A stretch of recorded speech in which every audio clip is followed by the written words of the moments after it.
Chapter 2759. Gu Jinglian looked at him up close and reached out his hand. His slender fingers slowly caressed every inch of his facial features. His fingertips gently rubbed his brows and eyes, and he couldn't help but stare blankly. He hadn't looked at him seriously before, but now that he was looking at him up close, he suddenly realized that it was no wonder that Uncle Fu was suspicious. This child did look like him when he was young. But, his child? Was it possible? Then, who was his mother? Uncle.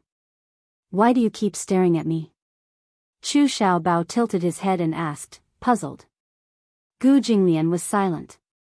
Behind him, Uncle Fu smiled and said, Xiaobao, haven't you always said that you want to find your father? Chu Xiaobao turned around and exchanged glances with Uncle Fu. He nodded vigorously. Yeah. Xiaobao didn't have a father since he was young. Mommy doesn't know where Daddy is either, but Mommy said that Xiaobao has a father. It's just that they were temporarily separated for some reason. Xiaobao has always wanted to find his father. Uncle Fu asked deliberately, if you really find your father, are you willing to acknowledge him? Yes, yes. Chu Xiaobao nodded vigorously. If I can find my father, of course I'm willing to acknowledge him. Because he's my father. Without my father, there wouldn't be a Xiaobao. Uncle Fu smiled in relief. He walked forward and picked him up. Then he gestured, Xiaobao, Uncle will tell you a secret, okay? Okay. Xiaobao went forward. Uncle Fu leaned close to his ear and whispered, your father is right in front of you. What do you mean? Xiaobao couldn't wrap his head around it for a while. Uncle Fu gestured with his eyes. This uncle is your father. The afternoon sun was glaring and vicious. Even though it was only April, the weather was gradually turning hot. There seemed to be no transition between winter and summer as it quietly arrived without warning. Mu Yansheng and his entourage arrived in the capital. According to the clues and coordinates provided by Luo Qing, they quickly found the exact location. Just as the clues provided by them were, there was indeed a very well-hidden industrial area in the suburbs. This industrial area was built in the last century. They found the warehouse, and when they walked over, they saw breadcrumbs and broken chairs scattered on the ground. Chu Ho walked over and squatted on the ground. She gently rubbed the breadcrumbs. She walked over to the broken chair and looked at it. The chair was made of solid wood. After years of being exposed to the wind and sun, many parts of the warehouse were already moldy and decayed. It could be easily broken with a gentle twist. Luo Qing said that the warehouse is very humid, so they used a chair to tie baby Chu up.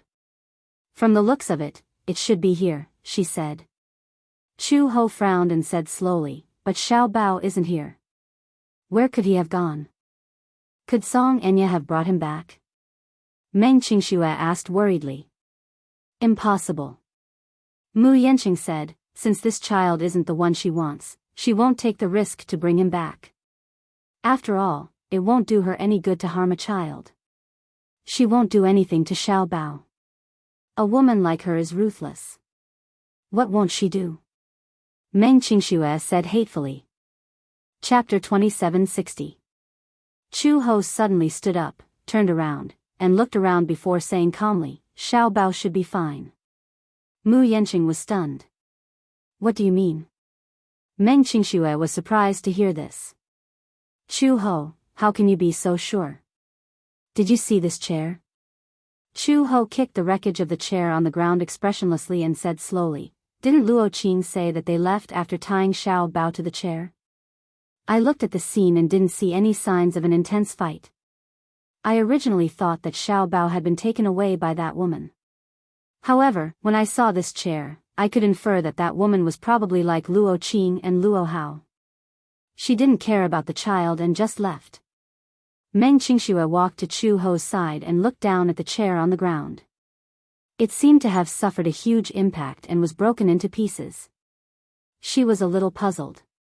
What happened to this chair? Do you see it? The chair is broken into pieces, but do you see here? There are traces of handcuffs here. Judging from these traces, the little guy was probably tied to the chair and wanted to escape, so he dragged the chair to the wall. Then, he turned his back and slammed into the wall to break the chair.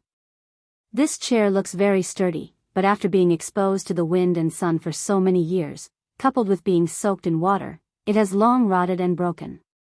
Maybe the little guy was left here alone and thought of this way to get away. After Chu Ho explained in detail, Meng Qingxue came to a realization. I understand what you mean. In other words, Xiao Bao didn't get into an accident. That's true, but that might not be the case. Chu He frowned. She turned around, walked to the door, and looked around. This was the suburbs, remote and desolate. Even if she could escape from here, she was only a 5-year-old child. How could she leave this place on her own? After arriving in the capital, Chu Ho noticed along the way that this place was barren and there was no sign of human habitation. Even an adult would have to walk for 3 days and 3 nights to leave such a desolate place. With Xiao Bao's leg strength, there was no way he could walk out of here. Chu Ho frowned and clenched her fists tightly. For a moment, she felt a little lost. She wanted to find Xiao Bao, but she did not know how to do it. In the huge capital, finding a child was like finding a needle in a haystack. She did not dare to think in a bad way, but it was not that she was not worried that Xiao Bao might have encountered an accident in this wilderness. If it were any other woman, she would probably be so helpless that she would break down in despair and wail at this time, but Chu Ho did not. Meng Qingxue said, "Why don't we call the police?" Call the police? Mu Yanqing snorted. Haven't you seen the efficiency of the police? Call the police? There won't be any clues at all. But it's better than just sitting there and not doing anything. Meng Qingxue, however, disagreed. What if Baby Chu meets a kind-hearted person on his way out and sends him to the police station to file a report? Who knows, we might be able to get some leads by calling the police. Chapter 2761. Chu Ho also silently agreed with this suggestion. Even if Xiao Bao had really met with an accident, they could still get news from him by calling the police. If there was no news, it would probably be the best news. In short, they should contact the local police station first and file a record. What if there was a lead? With such hope, Chu Ho picked up her phone and dialed the police station's number. After connecting to the police station, she recorded Xiao Bao's basic characteristics and some information, waiting for a slim chance of survival. Just as the group was driving towards the city center, Chu Ho suddenly received a call from the police station. Hello, are you Miss Chu? I'm from the Yanhu District Public Security Bureau. Previously, the call center received a report from you saying that your son was missing. The name you provided was Xiao Bao Chu, right? Yes. Hearing this, Chu Ho was a little excited. She held the phone tightly and asked, "Excuse me, is there any news from your side?" "Oh, it's like this. This name was not found in the household registration center. However, I checked online. Previously, the Shengguan Public Security Bureau also received a report that a child was missing and entrusted to the Public Security Bureau to find his family. However, 10 minutes ago, the family called to close the case. Apparently, the child has already found his family." What? Chu Ho's expression froze for a moment. Her eyebrows were tightly knitted together. "Officer, are you sure?" "Yes, I'm sure." "How could it be?" Chu Ho was a little unsteady on her feet. For a moment, many doubts arose in her mind. She clenched her teeth tightly and said with difficulty, "Could it be a false claim?" She had seen on the news that some criminals would pretend to be the child's family and claim the child. Previously, there was such a blunder in Sea City. Due to the negligence of a few police officers at the Public Security Bureau, the child was falsely claimed by an unrelated stranger and was then abducted and sold to a remote mountain area. Fortunately, it was discovered in time, and through the police station's surveillance cameras, they had a detailed picture of the child's facial features. The police officer immediately said, "That's impossible." The information on the case said that the child and his family had undergone a DNA test and confirmed that they were related. That's why the case was closed. Chu Ho's face suddenly turned ugly. However, we can't rule out the possibility that it's a coincidence of names. After all, other than providing names and general information, you didn't provide any other strong clues. Is it convenient for you to come to the police station now? Collect DNA information and then do a detailed investigation. Perhaps it was just a coincidence. However, please rest assured that the DNA information of the child is basically consistent with his father's. If the blood relationship is not confirmed, we can't just close the case casually. Chu-ho hung up the phone with a complicated look on his face. For a moment, it was as if there were countless inexplicable threads crazily rushing to the center of his eyebrows, giving him a splitting headache. She rubbed the space between her eyebrows, but her forehead had unknowingly started to sweat. Meng Qingxue saw that she looked terrible and couldn't help but walk up to her worriedly. She asked anxiously, "Chu-ho, is there any news from Xiaobao?" Chapter 2762. The police said that there was indeed a child named Chu Xiaobao, who got lost and was sent to the Public Security Bureau. However, after an investigation, his family members claimed him and the case was closed. Family members? Meng Qingxue was shocked. How is that possible? I think it's very strange too. This is simply a fantasy. Chu-ho said. Mu Yanqing said from the side, "It's useless to say so much now. Calm down. We might as well go to the police station to take a look. It's better than being flustered here." For the first time, Chu-ho did not refute and only nodded. The car drove toward the Yanhu District Public Security Bureau. The Yanhu District Public Security Bureau was not far from the highway intersection. The intersection of the highway intersection and the provincial road was the only road that led to the suburbs, which was the abandoned industrial area. Yanhu District was in charge of the jurisdiction of this area. Therefore, after 20 minutes, Chu-ho arrived at the police station. Mu Yanqing was in charge of parking the car while Meng Qingxue followed closely behind Chu-ho into the police station. The police officer in charge of the case received them.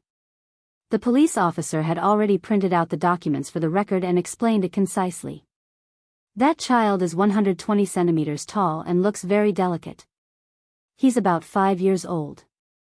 As the household registration center couldn't find his file, he probably wasn't registered on the household register. Just 3 days ago, a middle-aged man brought him to the police station to report a case. He said that the child was lost and asked the police to find his family members. However, after searching hard, they couldn't find any information about the child. After that, the child's DNA was collected and sent to the DNA database for comparison. 3 days ago? Chu-ho frowned. The timing was basically the same. But where was Xiaobao before the case was reported? Where was the child found? Chu-ho asked. The police officer shook his head and said, "He didn't say. The person who reported the case only said that he accidentally picked him up on the road. At that time, it was very late and the child was alone on the road in the suburbs. He seemed to have gotten lost from his family. Then, didn't you say that you collected the child's DNA and sent it to the database for comparison?" Chu-ho paused and asked nervously, "Did you get any results?" The police officer only said, "There are no notes on the details. They only said that the child's father had been found and brought the child home. The case has been closed." "That's my child," Chu-ho said confidently. "If it's really as described in this case, then all the characteristics are consistent, and the time of disappearance is also consistent, then that child is my son. His name was Xiaobao Chu. Officer, can you help me find my child? It's naturally impossible to rely on your one-sided statement. Is it convenient for you to do a DNA test? If the information matches, we'll take you to the child." Chu-ho gritted his teeth and took a deep breath. He forced himself to calm down and asked, "Then, the premise is that if something goes wrong and the man is not related to the child, can the child's safety be guaranteed?" "The child's safety will definitely be guaranteed. Don't worry about that." "Okay." Chu-ho nodded. "Then I'll try my best to cooperate with you. Don't worry. As long as you cooperate with us to collect the DNA information, we'll give you a reply immediately." Chapter 2763. On the other side, Xiao Bao, who also felt that this world was extremely mysterious, stood in front of Gu Jinglian in a daze. His eyes were dull and his face was full of doubt. He looked at Gu Jinglian, then carefully looked at Uncle Fu. It took him a long time to digest Uncle Fu's words. He looked at Gu Jinglian again, his eyes full of doubt and fear. He couldn't help but walk in front of Uncle Fu and grumble, "Uncle, this joke isn't funny at all. How can this bad uncle be my father?" Uncle Fu didn't know whether to laugh or cry. He squatted down, held his shoulder, and said very seriously, "Xiao Bao, Uncle isn't joking with you. This is your father? He doesn't look like my father at all." Feeling aggrieved, Baby Chu pinched the corner of his shirt tightly, clearly unwilling to do so. No matter how he looked at it, this uncle was bad. He was like a demon king, black-bellied and terrifying. Just one look was enough to make one's hair stand on end and shudder. In his imagination, his father was an extremely imposing figure.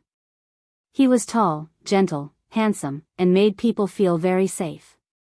However, this uncle seemed to have a handsome and tall image.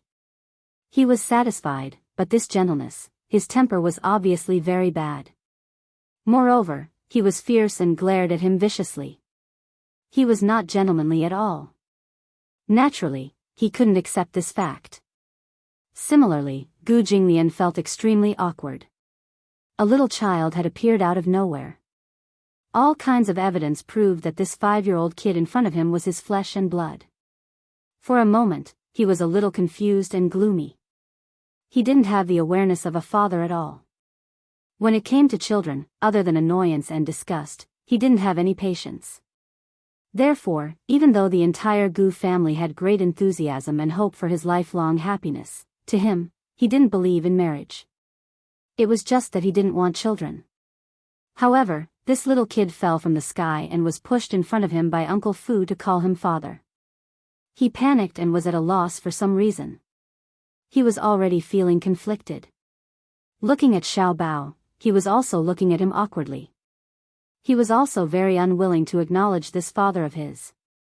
The father and son stood face to face. The awkwardness between them was exactly the same. Gu Jinglian snorted, still in disbelief. He suddenly said, "How can my son be so stupid?" Xiao Bao Chu heard him. Not only did he hear it, but he also understood it. He was so angry that his little face twisted. He glared at him fiercely and put his hands on his hips in defiance. Then, he pouted and glared at him. He said arrogantly, "My father can't be so fierce. I won't admit that you're my father." His face was full of disdain. The repulsion in his eyes was even more obvious. Gu Jinglian was furious and glared at him. If Chu Xiao Bao Chu wasn't used to his cold and threatening gaze, he would have been trembling in fear. However, after these 2 days of interaction, he had gotten used to Gu Jinglian's bad temper. He also gradually got used to his cold expression. He was no longer afraid. Instead, he raised his eyebrows and said provocatively, "Why are you glaring at me? You don't want to acknowledge me, but I don't want to acknowledge you." Humph. You. Chapter 2764. Gu Jinglian was so angry that he was at a loss for words. He cursed fiercely in his heart. Brat. He had learned how to be fierce with his mouth. Uncle Fu immediately gave Gu Jinglian a look. He squatted down and patiently coaxed, "Xiao Bao, didn't you say that you really wanted a father? Now that you found a father, why are you saying that you don't want one anymore? He's not the kind of father I want." Xiao Bao said angrily, "Besides, not only does this uncle look fierce, he obviously doesn't like me at all. Why should I stick my warm buttocks to his cold face?" Pfft, stick my warm buttocks to his cold face? Uncle Fu couldn't help but be amused by Xiao Bao's innocent and amusing behavior. As Xiao Bao complained, he looked at Gu Jinglian with a resentful gaze, as if he was silently mocking him with his eyes. Gu Jinglian wasn't a good-natured person. He threatened, "If you look at me again, do you believe that I'll dig your eyeballs out?" Xiao Bao immediately pursed his lips and shrank back behind Uncle Fu. His two little hands grabbed the corner of Uncle Fu's shirt in fear. However, he relied on Uncle Fu's presence and was certain that Gu Jinglian wouldn't dare to do anything to him. He continued to provoke him, dig if you can. Humph. Big baddie. I won't be threatened by you. Xiao Bao is a brave man. I'm not afraid. Oh. Gu Jinglian smiled mischievously. He strode over to Uncle Fu and suddenly reached out. He grabbed Xiao Bao's collar and pulled him over. Ah! Chu Xiao Bao cried out in alarm. Before he could dodge, and before Uncle Fu could stop him, Gu Jinglian had already lifted him up. Coincidentally, Uncle Fu had specially bought a pair of suspenders for Xiao Bao today. Gu Jinglian's strength was frightening. With just a little bit of force, he grabbed his collar and lifted him up easily. Gu Jinglian looked straight at him. His eyes were cold and sharp, as if they were going to devour his soul. Chu Xiao Bao swallowed nervously. However, he saw Gu Jinglian's lips curl into a cold smile. He said coldly, "Look at you. You're so arrogant. Do you really think I don't dare?" Chu Xiao Bao's shoulders couldn't help but tremble. He didn't dare to struggle. He just bit his trembling lips tightly, and his eyes gradually moistened. He probably knew that he was afraid. He really thought that Gu Jinglian was a man of his word, and that he wasn't just bluffing. But even though he was afraid, so afraid that his whole body was trembling, Chu Xiaobao still pretended to be brave and clenched his fists. His teary eyes tried hard to widen as he stared at Gu Jinglian. Even though tears kept rolling in his eyes, he tried hard to force himself to not show any cowardly expression in front of Gu Jinglian. Instead, he pretended to be calm and said, "I'm not afraid. You're taller than me and stronger than me. You can bully me, and I can't beat you. But I won't beg you for mercy, and I won't be afraid. Because Mom said that Xiao Bao is the bravest child." After saying that, Chu Xiao Bao clenched his fists even tighter. His expression was solemn as if he was facing death calmly. However, no matter how hard he tried to show how majestic his spirit was, his trembling voice still betrayed him in the end. "You're afraid," Gu Jinglian said lightly. Chapter 2765. Chu Xiaobao snorted coldly and flashed his clenched fists as if to show off his strength. "I'm not afraid. Didn't you say you were going to gouge out my eyes? Just do it. I won't beg for mercy, and I won't cry out in pain." "Oh." Gu Jinglian raised his eyebrows. Then, he moved his shoulders and raised his hands slightly. Unexpectedly, his simple action of raising his hand completely frightened Xiao Bao, who was on the verge of panic. He finally couldn't suppress the fear in his heart. He covered his eyes tightly with both hands and gritted his teeth. Tears of fear flowed continuously through the gaps between his fingers and rolled down his face. However, he gritted his teeth and tried hard not to cry out loud. His trembling shoulders silently betrayed the fear in his heart at that moment. Uncle Fu couldn't stand it anymore. He immediately walked forward and snatched the child from Gu Jinglian's hands. He was a little angry. "Old master, Xiao Bao is still young. You can't scare him like this. The child is so young. He can't be scared at all. Isn't he very stubborn?" Gu Jinglian disagreed. "Since he's my son, how can he be so pretentious?" "Old master," Uncle Fu said helplessly, "don't you feel sorry for Xiao Bao?" Gu Jinglian glanced at him. His gaze was unreadable. "Feel sorry for him?" Uncle Fu was about to say something, but on second thought, old master's reaction was only because he wasn't mentally prepared for his son. Men were different from women. A woman's latent maternal instincts would be immediately aroused by the birth of a child. However, men were different. Gu Jinglian was even more so.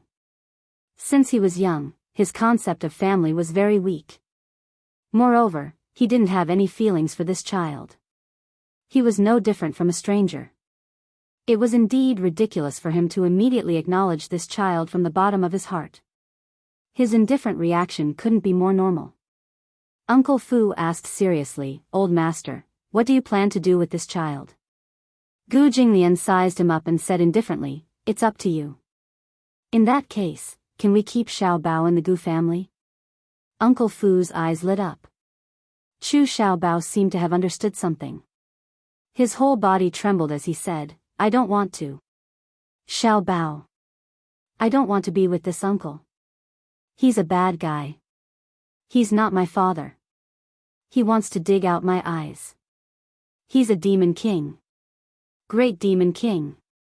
After Chu Xiaobao shouted herself hoarse from complaining, she could no longer hold back her grievances and sobbed, "I want to go home, I miss my mother, I want my mother. Woo woo. I want to go home." Xiaobao, Chu Xiaobao didn't listen to any of Uncle Fu's kind words at all. He rubbed his eyes pitifully with his little hands and cried sadly. Actually, from the first time he met Gu Jinglian, Xiaobao liked this uncle from the bottom of his heart. At that time, Gu Jinglian took him to eat KFC. His heart was filled with anticipation. If such a handsome and nice uncle was his biological father, how happy would he be? Ever since he was born, he didn't have a father. His yearning for a father was definitely not a simple fantasy. However, a child's heart was delicate and extremely sensitive. During this period of time together, he deeply understood that this uncle didn't like him. Moreover, he really hated him. Chapter 2766. Chu Xiaobao felt wronged. He didn't want his father anymore. As long as he had his mother, that would be enough.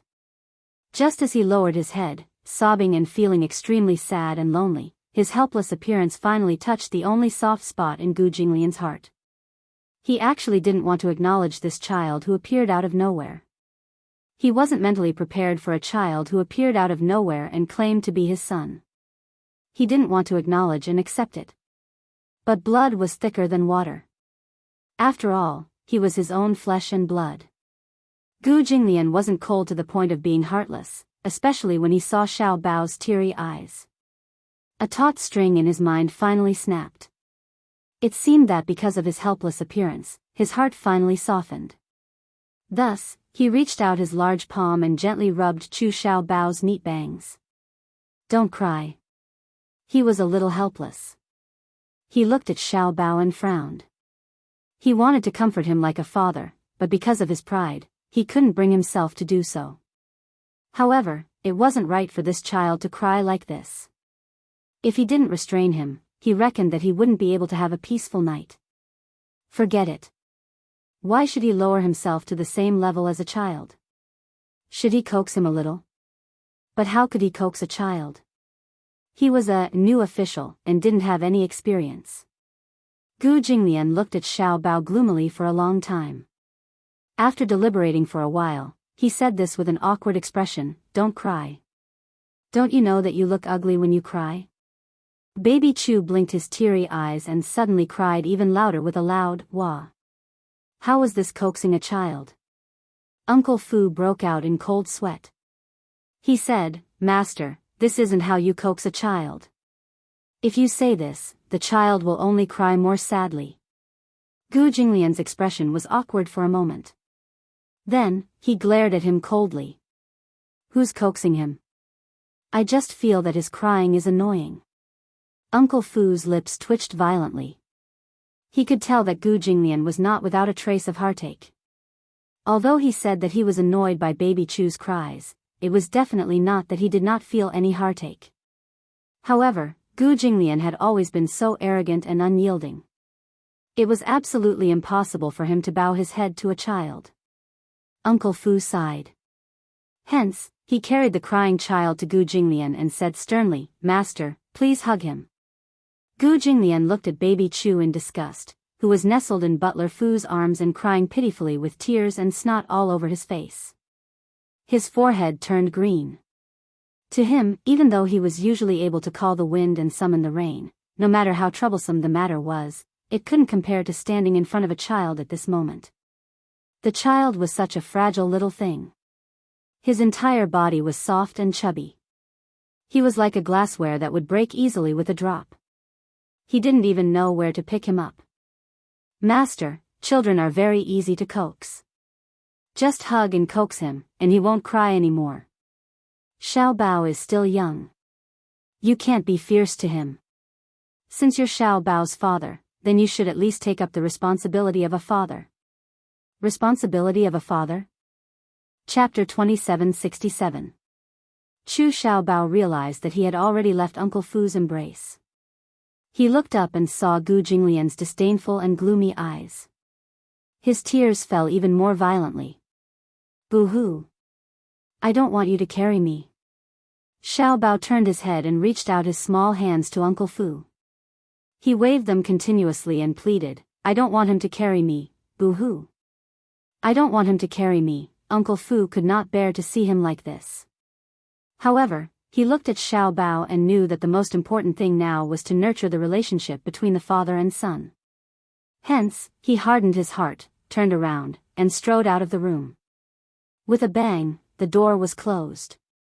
In the huge room, only Gu Jinglian and Xiao Bao were left. Xiao Bao cried even more helplessly. Once Uncle Fu left, Gu Jinglian became a little unrestrained. Hearing Xiao Bao's cries, he said fiercely, if you cry again, I won't go easy on you. Although Xiao Bao felt wronged and afraid, such a threat was extremely effective. He stopped crying immediately. Just now, when Uncle Fu was present, he dared to challenge Gu Jinglian because of Uncle Fu. Now that Uncle Fu had left, his only support was gone.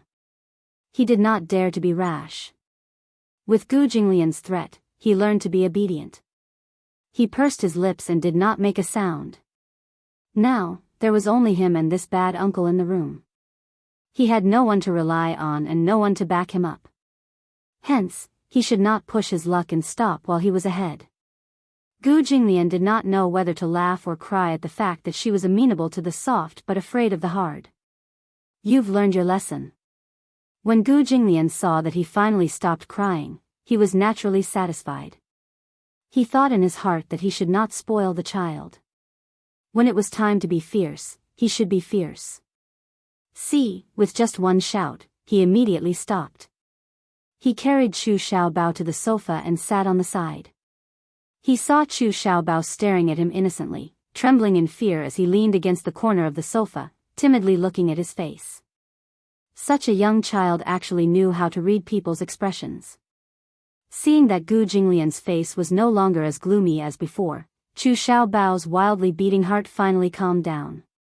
Chu Xiaobao silently thought in his heart, how can he return to his mother's side? After thinking about it, he looked at Gu Jinglian again. Crying and throwing a tantrum wouldn't work, so the little guy decided to use a stalling tactic. Thus, he pursed his lips and said carefully, Uncle, let's make up, okay? I won't be angry with you anymore. Don't be fierce to me, okay? Gu Jinglian glanced at him faintly and hummed, taking it as a tacit agreement to the man's suggestion of reconciliation. Then, let's make up. As Xiao Bao said this, he reached out his little hand and clumsily wiped the tears from his face. His eyes darted around and suddenly asked tentatively, Uncle said that you're my father. Is that true? Or is he joking? Gu Jinglian narrowed his eyes slightly. He did not know what this little guy was up to. Thus, he casually crossed his legs and elegantly stretched his posture, admitting, it's true. No way. Chu Xiaobao naturally did not believe him. He asked suspiciously, you're not lying to me, are you? Chapter 2768. As he spoke, he thought to himself that although this uncle looked very handsome, he was so fierce and had such a bad personality. He definitely could not find a wife. His mother said that many men could not find a wife, so they had no choice but to buy children from human traffickers at a high price. Some of these children were abducted, and some were cheated. Therefore, he was certain that this uncle could not have children, so he lied to him and said that he was his father. Yes.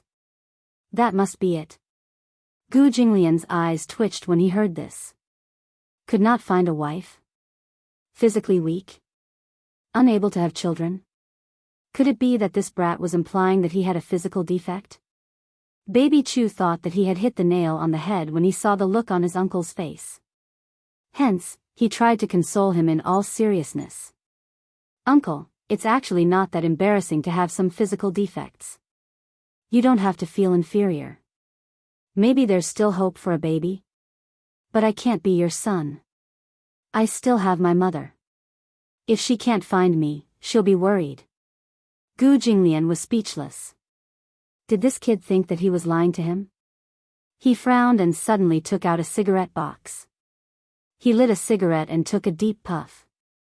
Then, he flicked away the ash and said calmly, "What kind of person is your mother?" Quack. The abrupt question stunned him for a moment. Didn't you say that you want to go back to your mother? Gu Jinglian continued, Why don't you tell me your mother's name and what characteristics she has? As long as I know the details, I can help you find her. Really? Xiao Bao asked excitedly, Can you really help me find my mother? Yes. That's impossible, right? Xiao Bao quickly regained his senses and looked at him suspiciously.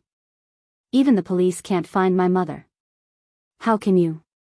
I have a way. They are useless, but I have the ability. Gu Jinglian looked at him from the corner of his eyes.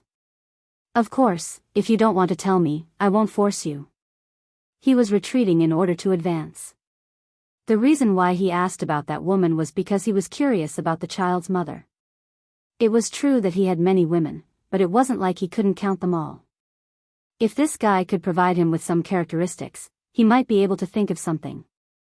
Xiao Bao thought about it for a long time. Finally, his eagerness to find his mother overshadowed everything else. He hesitated for a long time before saying, My mother's name is Chu Ho. She's very tall, thin, and has short black hair. She's a police officer. However, I've heard a lot of people say that my mother wasn't born and raised in Yen City.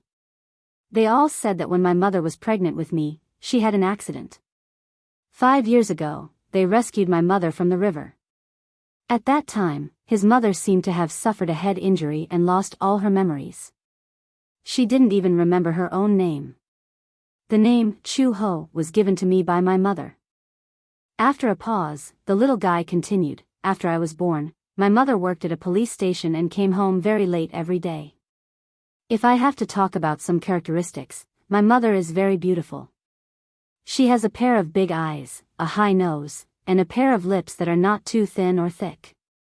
Chapter 2769. Based on the clues provided by Chu Xiaobao, Gu Jinglian formed a portrait in his mind, but he could not remember for a long time that he had been in contact with such a woman. Short hair? Just this point alone was enough to cut off all the clues. Among the women he had been with, none of them had short hair. He liked long hair, dark and waist length. Therefore, among the women he had been with, none of them had short hair. She was very tall and very thin. As a police officer, it meant that she had good skills. However, for Chu Xiaobao, the so-called very tall might not be very tall. Relatively speaking, for a child's field of vision, the concept of very tall was probably between 1.5 to 1.6 meters. The most important point was, previously, through the DNA genetic test at the police station, he could not find her in the DNA information database. This meant that this woman was an illegal resident. There were only a few reasons why she was an illegal resident. Either she had been missing for too long and her household registration had been cancelled. Or she had a special identity, such as a member of the black organization, a black agent, a spy, an assassin, or an undercover agent. Wait. Undercover? Suddenly, a thought flashed through Gu Jinglian's mind. He frowned. In the river of sand in his memory, a woman's cold face flashed past, black shoulder-length hair, exquisite facial features, cold eyebrows, and a kind of boldness that ordinary women did not have. She did not have a name, only a code name, Vermilion Bird. Vermilion Bird, the highest anti-crime inspector of the Interpol. Could it be her? Gu Jinglian was not very clear about this woman's appearance, but vaguely, those exquisite eyebrows seemed to match Xiao Bao's young and tender eyebrows. Gu Jinglian was in a daze for a long time. 6 years ago, this woman was planted by his side as an undercover agent. At that time, when he first came to power, he was ambitious. In order to expand his territory, he was unscrupulous and ruthless. He offended many forces. The Gu family's power continued to expand.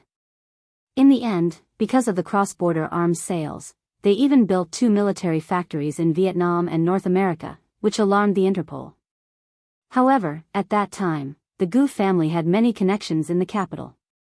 Coupled with the protection of the country's government, the Interpol could not do anything to them. At that time, Vermilion Bird was an anti-corruption inspector. She was sent on a mission to infiltrate the Gu family as a spy.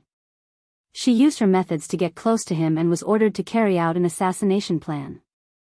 However, because her identity was exposed and the assassination failed, the Gu family sent people to hunt her down. In the end, she managed to escape and her whereabouts became a mystery. Thinking of this, Gu Jinglian furrowed his brows. His gaze was deep and serene as he collected his thoughts.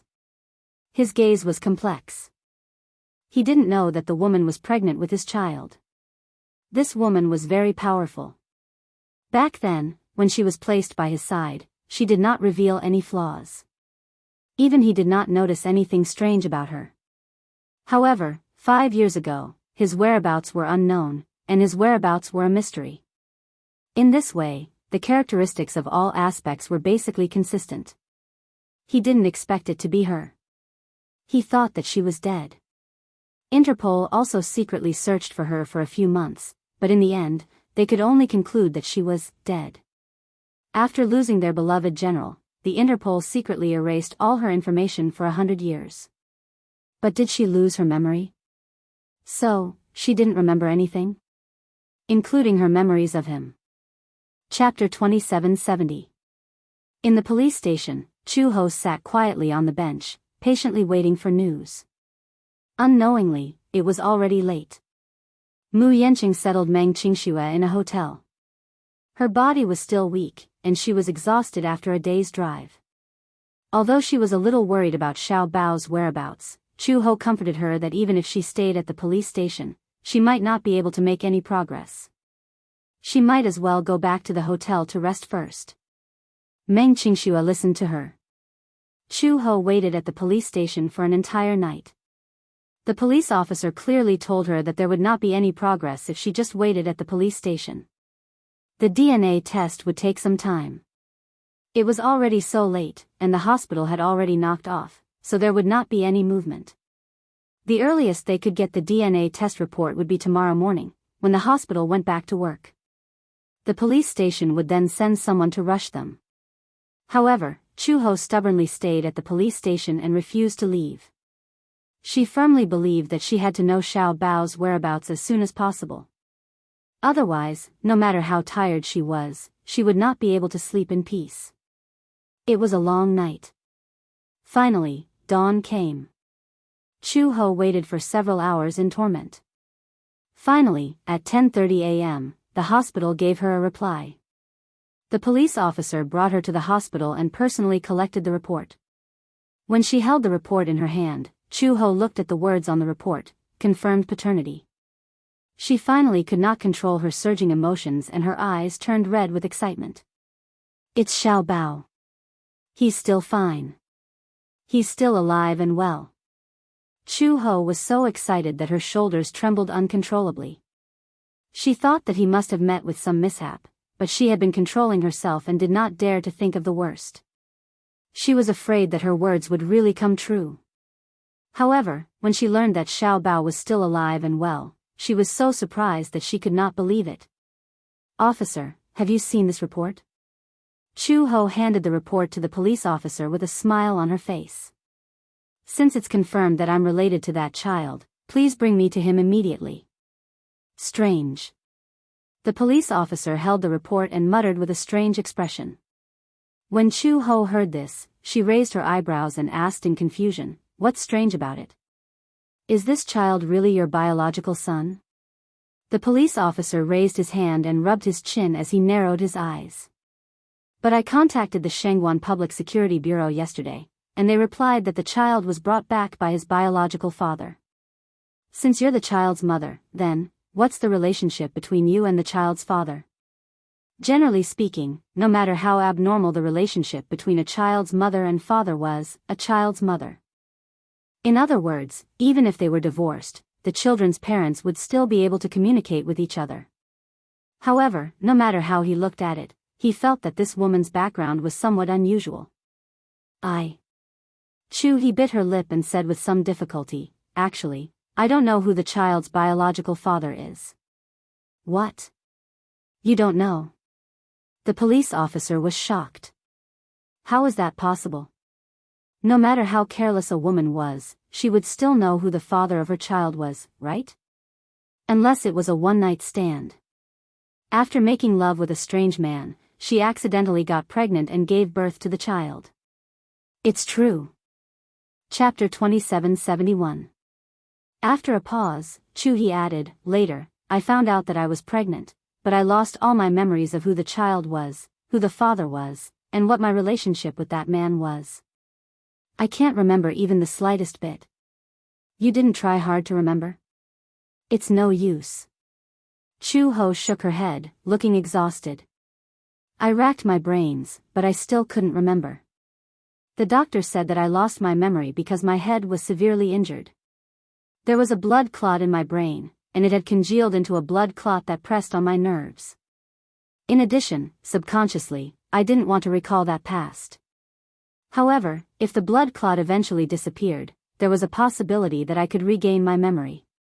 The police officer said suspiciously, "But the strange thing was that I couldn't find any information about you in the database.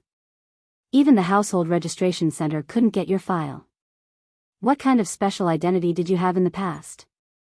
So special that all the networks couldn't find out who you were?"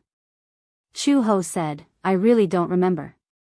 What my identity was, who I was, and what happened in the past, I don't care about it." As she said that, she walked in front of him and held his shoulders tightly. "I just want to see my son right now. Didn't you say that as long as the DNA report confirms our parent-child relationship, you'll be able to bring me to him?" The police officer was stunned for a moment, then nodded silently. "Calm down, don't be agitated. Don't worry, the child is very safe. Come back to the police station with me later. I'll help you contact him and bring you to see him." "Okay." Chu-ho smiled, and her expression finally relaxed. However, perhaps it was because she hadn't slept well for a few days, but Chu-ho's complexion was really bad. Her eyelids were dark, and her face was ashen. There was no color in her face. He couldn't help but worry. "Do you want to have a good rest? You don't look well." "No need." Chu-ho waved her hand. "I'm fine." The police officer was kind. "Madam Chu, if you ask me, your body is your own. You haven't slept for a few days, right? If this goes on, your body will be exhausted. Even if it's for the child, you have to take good care of your body." He sucked in a deep breath of cold air and turned around abruptly. Staring at him with bloodshot eyes, she asked, "Have you ever had a child? Do you know the pain of being separated from your own flesh and blood?" She continued to push him. The police officer stared at her blankly. Chu-ho's shoulders heaved uncontrollably. Over the past few days, he had been scared witless, restless, and worried about Xiao Bao's whereabouts. Coupled with the fact that he hadn't slept for a few days and his physical exhaustion, he vented all of his frustrations. "For the past 5 years, Xiao Bao has never left my side. He must be very scared and helpless right now. He must want to see me immediately. I miss him very much too. I'm very worried about him. No matter how much you emphasize to me that he's safe and not in danger, I also hope to appear in front of him in the next second to comfort him, protect him, and not let him be frightened. You're a police officer. What you have to do is to help me find the child immediately, not." Chu-ho's blood rushed to her heart. Halfway through her sentence, there was a destructive darkness in front of her, and her body swayed lightly. Chapter 2772. When Meng Qingxue heard the news, she rushed to the hospital with Mu Yancheng. When they reached the door of the ward, they pushed it open and rushed in. They saw Chu-ho lying sickly on the bed. Her face was pale and weak, and there was no sign of life.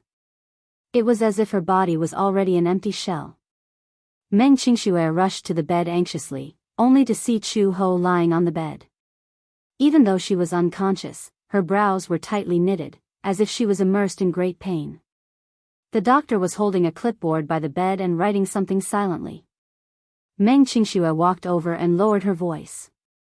She asked in a panic, "Doctor, what's wrong with her? Why does she look so weak? What's going on?" When the doctor heard this, he could not help but turn to look at them. After sizing them up for a while, he asked, "Are you the patient's family members?" "Yes," Meng Qingxue replied without thinking. The doctor nodded. 3 hours ago, the patient was sent to the hospital. After a checkup, we found that her body is very weak. Preliminary diagnosis is that she has not had good rest for a long time and is physically exhausted. Furthermore, she has very serious anemia. Moreover, after a brain CT scan, we found that there is a large blood clot in the patient's head that is pressing on the cranial nerves. Is it very serious? Meng Qingxue asked worriedly. As the patient's family member, don't you know about her physical condition? Her condition is very serious. She needs immediate surgery to drain the blood clot. The doctor was a little surprised. Meng Qingxue shook her head. I only know that she suffered a serious head injury due to an accident and lost all her memories. The patient has amnesia? Yes. The doctor pondered for a moment before saying, it's probably because the blood clot is pressing on the nerves. I suggest immediate surgery. Meng Qingxue sucked in a breath of cold air, obviously a little shocked. Surgery? Her hands trembled uncontrollably. Don't tell me we need a craniotomy. In her impression, any surgery that required moving the brain was a craniotomy. However, such a surgery was too risky. When the time comes, a few surgical plans will be given. It also depended on the specific location of the blood clot. If it was in the brain or the internal capsule, it would definitely require a craniotomy, which was also very risky. However, if the location of the blood clot is relatively shallow, we can also perform a minimally invasive surgery to remove the hematoma through ventriculoscopy. Minimally invasive? Is it an incision on the surface of the head? The doctor nodded. Yeah, that's pretty much it. What if we don't do the surgery? There are countless possible risks, but for the time being, we can't determine the specifics. Some patients insisted on not undergoing surgery because the location of the blood clot was more dangerous. It pressed on the nerves and skull. There were also some patients who died of sudden cerebral hemorrhage. There were also cases where the blood clot slowly disappeared after more than 10 years. Everyone's physique was different, and the situations they encountered were also different. However, to be safe, surgery was still recommended. If it presses on other nerves in the future, it will be difficult to determine the unknown risk. Meng Qingxue clenched her fists, frowned slightly, and asked, how long will it take to prepare for the operation? If you are well prepared, the operation can be carried out the day after tomorrow. However, the family member's signature is required. Chapter 2773. At night, there was a sudden thunderstorm. A white light suddenly flashed outside the window, followed by a thunderclap. Chu Xiaobao was awakened from his sleep by the sound of thunder. He was so frightened that he cried out loud. Mom, he had a nightmare. He dreamed that Chu Ho was standing in front of him, but she looked like a stranger. She looked at him as if she did not know him and was a stranger. He panicked and wailed. He hugged her, but she pushed him away coldly. Mom! Xiaobao cried out in alarm, but he saw Chu Ho turn around and leave. He chased after her in fear, but the road under his feet seemed to be endless. He ran and Chu Ho walked, but he could not catch up. Mom! No matter how much he screamed, Chu Ho did not look back. He was so frightened that he did not know what to do. He chased after her desperately, but he could only watch as Chu Ho's back gradually disappeared at the end of his sight. When he was awakened from his nightmare by the sound of thunder, he was already in a cold sweat and trembling. Unknowingly, tears streamed down his face. The more Xiaobao recalled the scene in his dream, the more frightened he became. He rarely dreamed. Even if he did, he would forget everything in the dream when he woke up.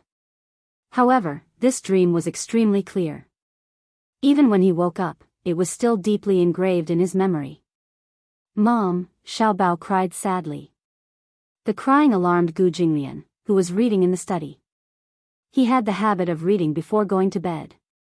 When he heard the crying, he walked into the master bedroom and saw Xiaobao covering his eyes and crying bitterly. "Why are you crying again?"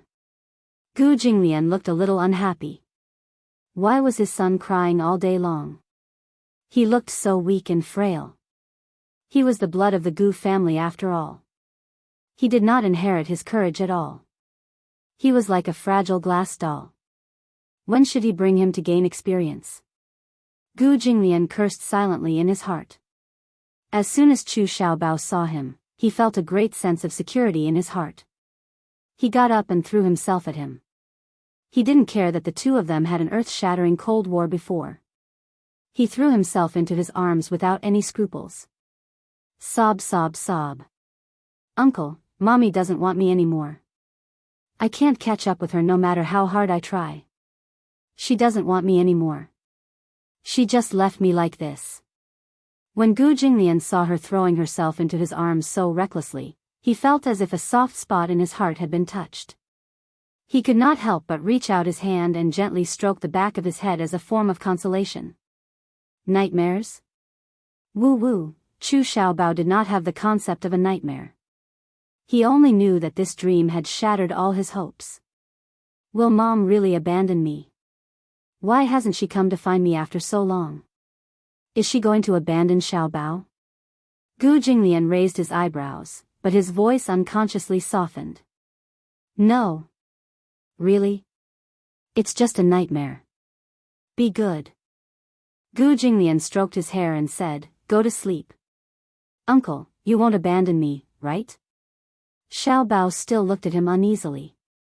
Gu Jinglian looked at him and was silent for a moment. Suddenly, he smiled and said, "I won't." In this way, Xiaobao felt inexplicably relieved. He had just carried him to the bed and covered him with the blanket when his phone suddenly rang. Chapter 2774. What? We don't have enough manpower here. Young Master Gu, you see, trash. Gu Jinglian scolded and hung up the phone. Just as he was about to get up, he saw Xiaobao staring at him with tears in his eyes. Seeing that he was about to leave, he looked scared. "Uncle, where are you going? Are you going to leave me behind too?" Gu Jinglian frowned.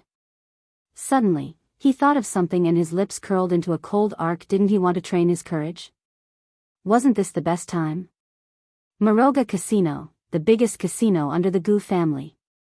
Now, there was a boiling cauldron of voices and the scene was chaotic. There were cheers and curses mixed in, and the mood was high. This was the biggest gambling den in the capital, and also the only casino in the capital that was not controlled by the government. It had always been controlled by the Gu family's Vermilion Bird Hall, and was also the territory of the Gu family's power. At this moment, in the middle of the hall, two groups of people were fighting with their weapons. Flesh and blood flew everywhere, accompanied by angry curses and roars, and the scene was chaotic. The gamblers were all crowded on the second floor in fear. Some people were injured because of the fierce conflict, but because of the chaos, they could not get out for a while. They had no choice but to cover their wounds and watch in a panic in front of the railing. Some people were already so scared that their legs were weak. They were half kneeling on the ground, and their faces were pale and colorless. Suddenly, there was a clamor from the crowd, with a sense of provocation and arrogance. It was arrogant and insufferably arrogant. Damn it. Brothers. Go.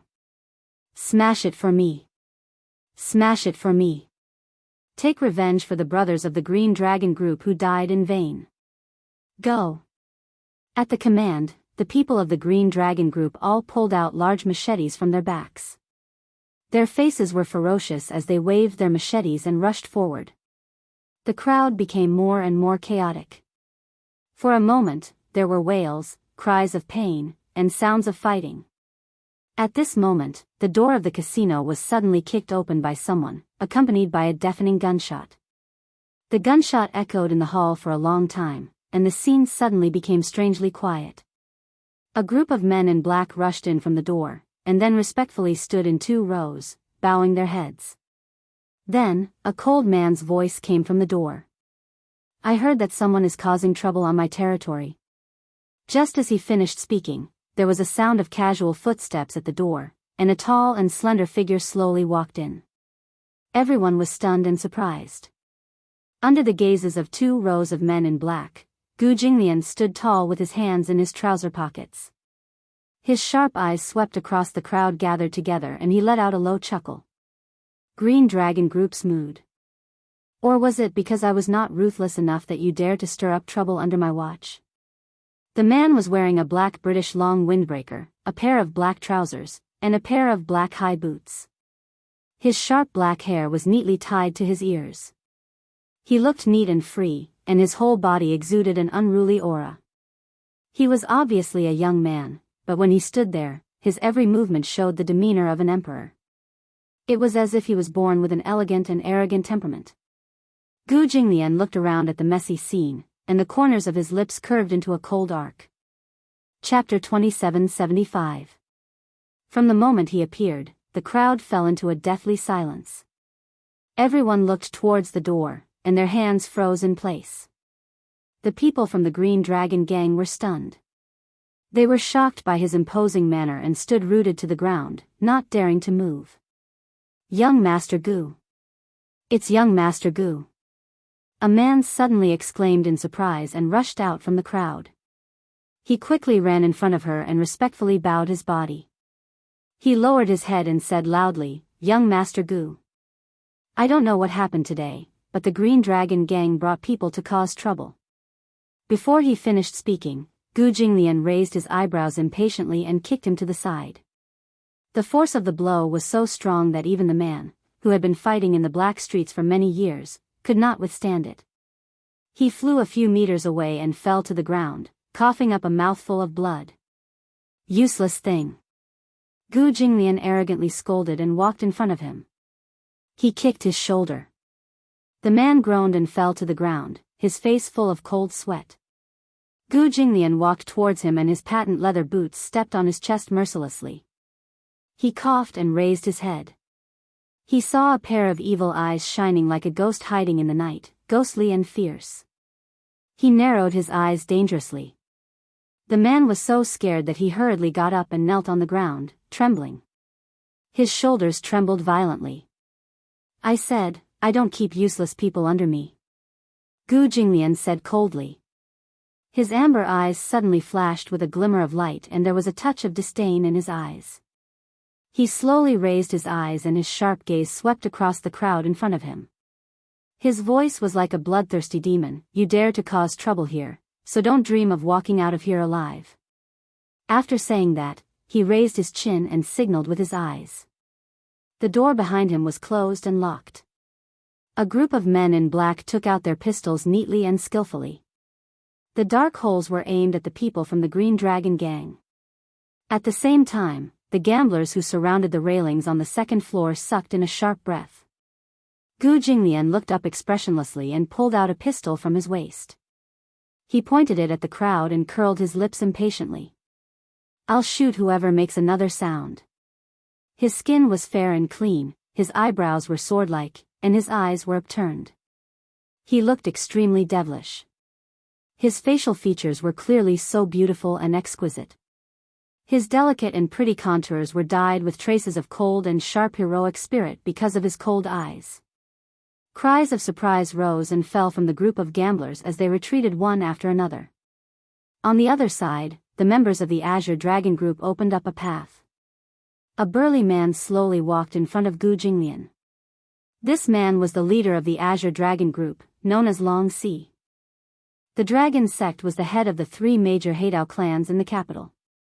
It was once an all-powerful clan in the capital, and its reputation spread far and wide. At that time, the Dragon Sect and the Gu family stood side by side. They were on par with each other and were feared by other clans. They once had a glorious period. However, since the young master of the Dragon Sect, Long Air, passed away 3 years ago, the Dragon Sect had declined. Their power had greatly weakened and even their status had fallen to the bottom. Chapter 2776. The Long family's bloodline was extremely weak. In the early years, because the Long family's status was unstable, Long Heir's first 2 children were assassinated and persecuted. Later on, Long Heir had a son. However, when Long Heir passed away 3 years ago, Long Si was only 16 years old.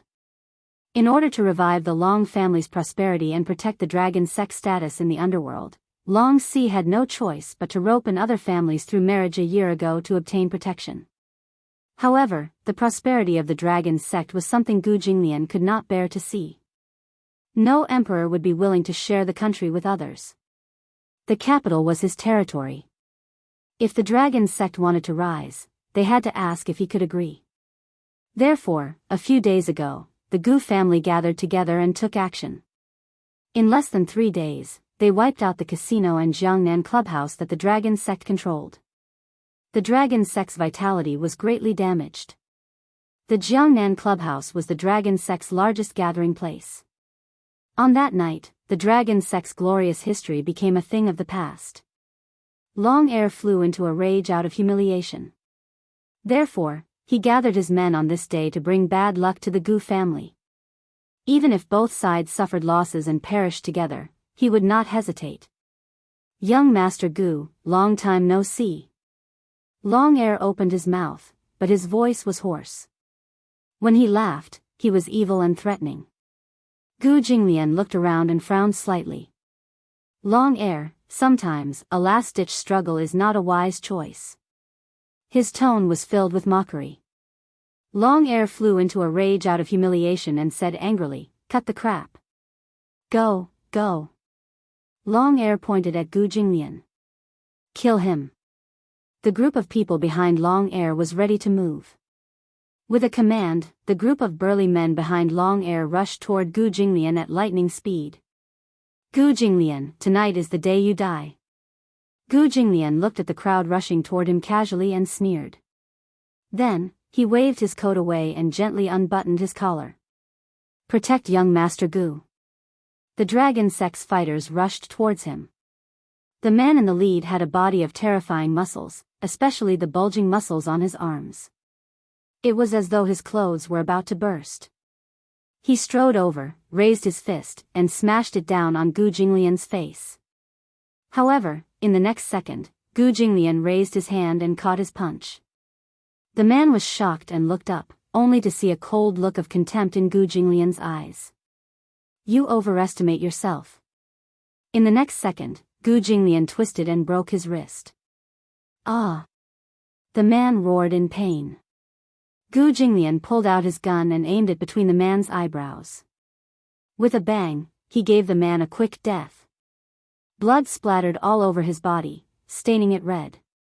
Gu Jinglian smiled coldly, but he didn't say much. He waved his hand lightly, and his subordinates immediately swarmed forward. Gu Jinglian was famous for his ruthlessness. The Azure Dragon gang dared to cause trouble in the Gu family's territory, so they naturally cut off their own escape route. Chapter 2777. Bang, bang, bang. Long Si turned pale with fright. He did not expect Gu Jinglian to be able to mobilize so many people in such a short period of time. The two sides fought fiercely, and the scene was intense. Smoke filled the air and blood flowed like a river. Tonight was destined to be a bloody night in Moroga. There were severely injured people lying on the ground.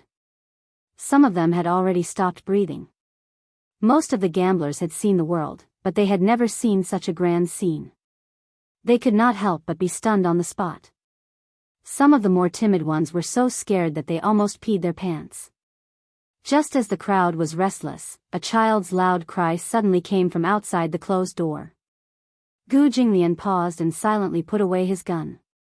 He signaled to his subordinates with his eyes. As soon as the door was opened, the child's childish cries became louder and louder. A handsome young man rushed in with a crying face holding a child who looked no more than 5 years old. Gu Jinglian took a look and his eyebrows twitched. Dark clouds covered his face. Everyone looked at the child. The man was very tall, so when such a small child nestled in his chest, he looked too small. The boy was very cute. His skin was fair and tender, his hair was black, and his eyes were bright and clear. At this moment, there were sparkling tears in his eyes. However, this child was not as soft and weak as she looked. At this moment, she had a fierce expression as she bared her fangs and brandished her claws, tearing at the man's face and hair. She kicked and kicked at the man's arms with her little feet as she cried loudly. The man was called Maman, and he was one of Gu Jinglian's most trusted subordinates. Now, such a fierce man was carrying such a small child. It was a little out of place. He held up the little child's hands in front of Gu Jinglian as if he was presenting a treasure. "Boss, the young master has been crying non-stop. I can't coax him no matter how hard I try." Maman frowned in distress. Before he could say anything, Chu Xiaobao in his arms pouted his cherry-red lips and cried out twice. His teary eyes stared innocently at Gu Jinglian. That sad and pitiful look in his eyes made one feel pity for him. Gu Jinglian carried him in his arms with one hand. Chu Xiaobao hugged his shoulders and looked around curiously. Just now, he was carried by Maman outside the door.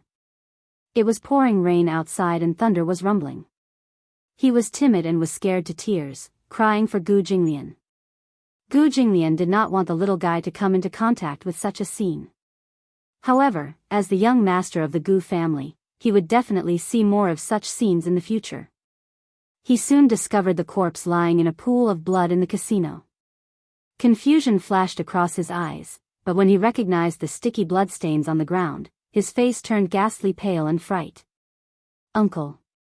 "Ugh, so much blood." Maman looked at the child's shocked expression and could not help but ask worriedly, "Do you want the young master to leave for a while?" "No need." Gu Jinglian sneered, "The people of the Gu family have lived a life of licking blood from the tip of a knife since they were young. If they can't even see such a scene, how can they still be considered a member of the Gu family?" Chapter 2778. There's no need. Gu Jinglian sneered. The Gu family members have been living on the edge of a knife since young. If they can't even see such a scene, how can they still be considered part of the Gu family? Gu Jinglian carried Xiao Bao Chu with one hand. His eyes suddenly narrowed dangerously as he cursed silently in his heart. Who gave the Green Dragon gang the courage to come knocking on his door? As he thought about it, he called out, "Lin Suong." A response came from the black suit behind him. After a while, a burly man walked out. He lowered his head and walked in front of him. He said in a deep voice, "Boss, please give me your orders." Gu Jinglian's fingertips gently caressed the baby's soft cheeks. He said without raising his head, "If I remember correctly, Muroga has always been under the jurisdiction of Vermilion Bird Hall. As the hall master of Vermilion Bird Hall, you let me see such a scene today. I'm very unhappy." His strange smile suddenly sent a chill down Lin Suhong's spine. He was a little shocked.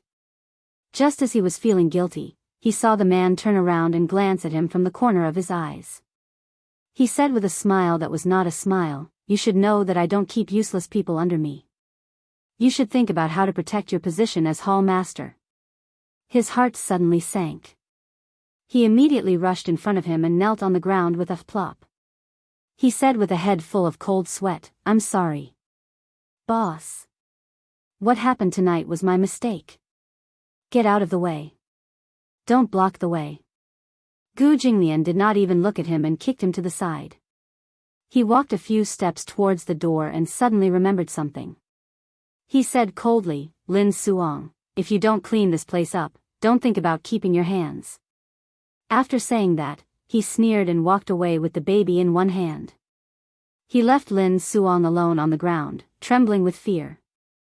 Until Gu Jinglian carried Xiao Bao Chu out of the door, the child in his arms was still in great fear and trembling all over. So much blood, so much blood. The ground is covered in blood. Chu Xiaobao had never seen such a scene before. However, for as long as Gu Jinglian could remember, he was carried in the arms of his father's subordinates. When he was patrolling the casino, he was not used to seeing such a scene. Those who had their fingers chopped off because of cheating were holding their bloody palms and wailing in pain. The gamblers who had their legs broken and were lying on the ground convulsing from the immense pain. In fact, because of the drug abuse, he was in a state of madness. The scenes of men and women abandoning all restraint were incomparably deep in his memory when he was young. Children who grew up in the Gu family had to experience this from a young age. Chu Xiaobao asked fearfully, "Uncle, did you kill those people?" Gu Jinglian leaned lazily against the back seat and lowered his head to look helplessly at Xiaobao, who was crying non-stop in his arms. He was physically and mentally exhausted from the crying. He gently ran his long fingers through his hair and sighed in annoyance. It seemed that he had made a wrong decision. It seemed that he should not have brought this child to such an occasion. Looking at him crying and throwing a tantrum, he actually felt a sense of pity for him. Was it an illusion? He actually felt heartache and pity for a person. Could it be that because this child was his flesh and blood, he had developed a feeling of pity for the child? "Stop crying." Mammon, who was at the side, was dumbfounded. Chapter 2779. Chu Xiaobao, this guy, was his child. When he first learned of this fact, he could not accept it. After all, a little guy who fell from the sky with the same bloodline as him was too sudden, so he could not quickly integrate into the role of a father. He could not help but think that life was really a strange thing. Inexplicably, this child who appeared had his blood flowing in his body. However, he was cold and proud. He had no concept of such a special emotion as family. However, when he saw Chu Xiaobao curled up in the corner of the sofa, dozing off, his head heavy. In the end, he fell clumsily on the sofa. Then, he woke up abruptly and got up from the sofa. He rubbed his eyes sleepily. That sleepy and confused look was actually a little simple and honest and cute. Like a little panda.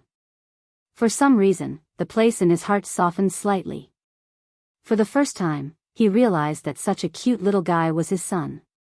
He walked to the sofa and reached out to ravage his head. In his confusion, Xiaobao reached out his small hand to grab his hand. Such a small hand just happened to hold two of his fingers. It was so soft and cute. This kind of emotion resonated with him. It was really magical. Her hands were so small and tender as if they were carved out of tofu. Her cheeks were pink and had the unique milky fragrance of a child. Her chubby body, especially her belly, was so round that it looked as if it could be broken by the wind. Perhaps it was because she had eaten her fill at dinner. Gu Jinglian looked at him seriously. His eyebrows and eyes were similar to his, but they were not fully open yet. His eyes were black and white, watery, and sparkling. His eyelids were slightly red. Perhaps it was because he had cried just now, but his eyelashes were still faintly stained with dew. They were very similar. At first, he did not particularly look at this child. When his subordinates said that this child was similar to him, he did not think much of it. However, after taking a closer look, he realized that they were very similar. Just like a replica of him when he was young. This was his son. Gu Jinglian's son. A descendant of the Gu family. He could not help but outline an unfamiliar arc. It was like tenderness. Seeing him cry, Gu Jinglian finally could not bear it. "Maman." "Yes." Gu Jinglian said, "Bring the little toy from the trunk over." Maman's eyebrows furrowed, and the corner of his lips twitched violently. He turned around and fetched it for him. "Coax him." Gu Jinglian gave the order again. The corner of Maman's lips twitched again. If he was asked to climb a mountain of blades or dive into a sea of fire, he would not hesitate at all. However, wasn't it too much to coax a child? However, despite his misgivings, he still obeyed Gu Jinglian's orders. Shaking the doll in his hand, Mammon coaxed and lied to the baby in Gu Jinglian's arms. His voice was as gentle as it could be. "Little master, look at what this is." "Cute." The subordinate standing beside Mammon actually wanted to say that the anime seemed to have been outdated a long time ago. Gu Jinglian rubbed his head. After careful consideration, he decided to do it himself and coax this timid little fellow. "Good boy, don't be afraid. It's fake." His words caused the little guy to be surprised. "Eh? Fake?" Chu Xiaobao stared at him with tears in his eyes. He did not believe him. "Where's the blood?" "It's all ketchup." Chapter 2780. Ketchup. When Chu Xiaobao heard this, he immediately stopped crying and did not feel afraid anymore. In the end, he was easy to deceive. With just a few words, he was coaxed. He blindly believed Gu Jinglian's words and did not doubt them at all. Originally, he was afraid of the smell of blood, but now, because of his few words, his courage gradually grew. "Are you playing a game?" Chu Xiaobao pointed at the blood splattered on his body. "Is this also ketchup?" "Yes." Chu Xiaobao heaved a long sigh of relief and patted his chest lightly. However, he was still breathing rapidly with lingering fear. "I thought you were really a heinous scoundrel. Murder and arson, this kind of scoundrel is very scary." Chu Xiaobao's unintentional words caused Gu Jinglian to be stunned for a moment. "I hate scoundrels," Chu Xiaobao emphasized again. Suddenly, he changed the topic and whispered, "However, uncle looks like a very elegant gentleman. He must not be a bad person." Gu Jinglian was startled for a long time. He suddenly frowned slightly, but seemed to be deep in thought. Maman respectfully walked forward and leaned close to the window. Gu Jinglian stretched out his long fingers and gently rubbed the space between his eyebrows. Without raising his head, he asked coldly, "Is the leader of the Azure Dragon Group completely dead?" Maman said, "No, there's still a pulse, but his breathing is very weak." He raised his eyebrows impatiently and curled his lips. "He's not even dead yet. His life is really tough. It's good to keep him. Bring him back. I still have something to ask." "Yes. There's more." Maman was puzzled. "Boss, please give your orders." Gu Jinglian said coldly to Maman, "Don't waste time. Deal with it cleanly." "Yes, sir. Also, everyone except Long Si, do it for me. Don't leave a single one alive." "Yes, sir." Gu Jinglian frowned and scolded with a gloomy expression. "It's really bad luck to see blood in the middle of the night." The car window rolled up and the car drove away. 2 days later, in the morning, Chu Ho was pushed into the operating room for a minimally invasive surgery. Meng Qingxue waited outside the operating room. She was scared out of her wits. The doctor said that the operation was very risky. However, he refused to say exactly how big the risk was. He only said that the worst-case scenario was that he would end up in a vegetative state. Meng Qingxue wanted to give up on the operation. However, the doctor said that the chances of him becoming a vegetable were very small. It was just that before the surgery, the chief surgeon would habitually report the worst-case scenario in advance so that the family could be mentally prepared. After a second brain CT scan, the doctor said with relief that the blood clot in the brain was not in the ventricle or the skull. This meant that there was no need to use a craniotomy plan for the surgery. However, in order to prevent future problems, it was recommended that she undergo surgery immediately to remove the blood clot in her brain. The cost of the surgery was very high. Chu Ho naturally did not have such wealth. As for Meng Qingxue, she naturally did not have that much savings. She discussed this matter with Mu Yancheng, but Mu Yancheng paid for all the medical expenses without hesitation. Meng Qingxue was very grateful. She hoped that the operation would be successful. It would be best if Chu Ho could recover his original memory. Losing one's memory was a very painful thing. She did not expect Mu Yancheng to agree to it so readily without a second thought. Chapter 2781. He was not so kind-hearted as to pay hundreds of thousands of yuan for an unrelated person's medical expenses for no reason. However, Chu Ho was different. During this period of time, Meng Qingxue had been staying at his house. He had to admit that Chu Ho had taken very good care of her. He wasn't a heartless person, and he still had to remember this favor. After all, he did not take good care of his woman. This Chu Ho had taken care of Qingxue for him for a period of time. He had to repay this favor. Moreover, to him, a few 100,000 was an insignificant amount. It was completely insignificant. However, if such an insignificant amount could evoke her gratitude, then it would definitely be worth it. While the operation was still ongoing, Meng Qingxue called Mu Yanqing.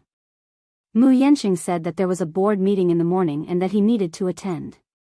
Previously, because he had left the capital and was not in the company for a long time, a few senior executives were dissatisfied and criticized him without thinking. Even Mu Linfeng scolded him harshly. Mu Yanqing said that he would rush to the hospital immediately after the meeting. Meng Qingxue hung up the phone, but she felt an inexplicable feeling. Mu Yanqing seemed to be treating her differently than before. In the past, when she called him, he would never pick up when he was busy, let alone when he was in a meeting. Even if he was free, he would not immediately think of coming to her side to accompany her. Just now, he said over the phone that he would come to the hospital to accompany her after the meeting. He had changed. He seemed to be gentler, more considerate, and more affectionate toward her than before. She could not get used to this Mu Yanqing in such a short time. Meng Qingxue could not help but think mockingly, could it be that he only feels that he should cherish something when he loses it? She looked up at the lights above the operating theater. The doctor said that the operation would probably last until the afternoon. As it was a relatively major and complicated operation, the process was relatively long. Meng Qingxue looked at the time. It was almost noon and her stomach was a little hungry. Hence, she planned to go to the snack bar to buy some bread and yogurt to fill her stomach. As she was worried about Chu Ho, she was not in the mood to go to a restaurant. Meng Qingxue walked to the snack bar, bought some bread and water, and turned to enter the elevator.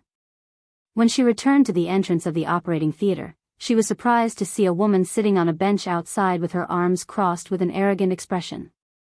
She was surrounded by several tall men in suits. Meng Qingxue was stunned. She thought that she had gone in the wrong direction. However, when she got closer, the woman sitting on the bench also noticed her. She raised her head, and on her face with light makeup, her eyes were extremely sharp and domineering. "You are..." Meng Qingxue did not know her and had never seen her before. However, when she spoke, the woman sneered and said coldly, "So, Meng Qingxue, looks like this? I thought you were as beautiful as a fairy. Now that I've seen it with my own eyes, that's all there is to it." The moment she opened her mouth, Meng Qingxue was taken aback. It was as if a taut string in her head had snapped.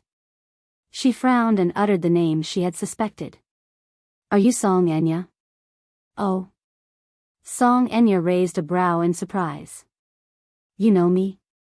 Chapter 2782. That name is like thunder to my ears.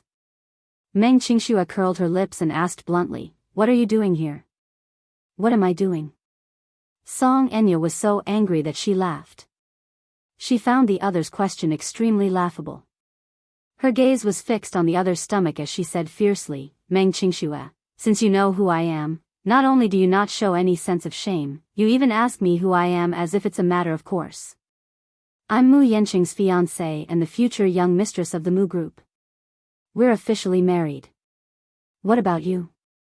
I don't know where this wild vixen came from, but you're delusional enough to snatch my man. Are you even worthy? Mu Yanqing is my fiancé and future husband. Who do you think you are? Wild vixen?" Meng Qingxue burst into laughter when she heard this term. "Song Enya, how can you be so smug? Strictly speaking, you're the real third party, right? Yanqing and I have been dating for 3 years, and our relationship is stable. I don't know what tricks you used to force him to marry you for no reason. Yanqing loves me, not you." Song Enya sneered. "Oh. Since you keep saying that Yanqing loves you, why would he rather marry me than give you a status?" Meng Qingxue's words hit the nail on the head and she was at a loss for words. There was a boom. As if she had been struck by lightning, she could not move at all. This was an irrefutable fact. Yes. Mu Yanqing kept telling her how much he cared about her, but he was unwilling to marry her. However, no matter how much he detested Song Enya, she was still his legitimate fiancée. She bit her lip tightly as her face turned pale. She did not know how to refute this.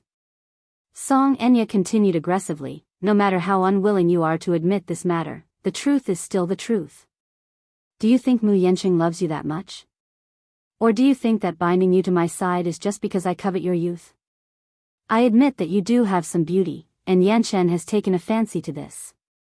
He wants to possess you and squander your beautiful youth, but he's unwilling to give you a home. He wants to possess you without restraint, but he's not even willing to give you a status. Don't tell me you really think that this is what love is? He said he loved you, but he wasn't willing to give up his wealth for you. Do you know why Yanqing agreed to marry me? Because with my ability, I can give him everything he wants: power, prestige, and status. Is this something you can afford to give me? Not only can you not afford it, but for you, he might even have to give up his wealth. Right now, the only reason he didn't change his mind was that he hadn't had enough fun yet. When he's tired of you, you'll be nothing more than a withered flower. Shut up. Meng Qingxue couldn't take it anymore. She interrupted her and sneered, so? You traveled thousands of miles to find me, just to show off your prowess? I won't fall for that. Withered flower? How could this woman's mouth be so vicious? Ha ha. Song Enya sized her up before her gaze slowly moved down and finally landed on her flat belly. She suddenly mocked, "Oh, how could I forget that you're pregnant? Why? Did Yanqing ask you to give birth to this child? Didn't he ask you to abort it?" Chapter 2783. Tisk, tsk, tsk. Song Enya shook her head mockingly. If this child is really Yanqing's, it should be very beautiful. However, it's a pity that the mother is disappointing.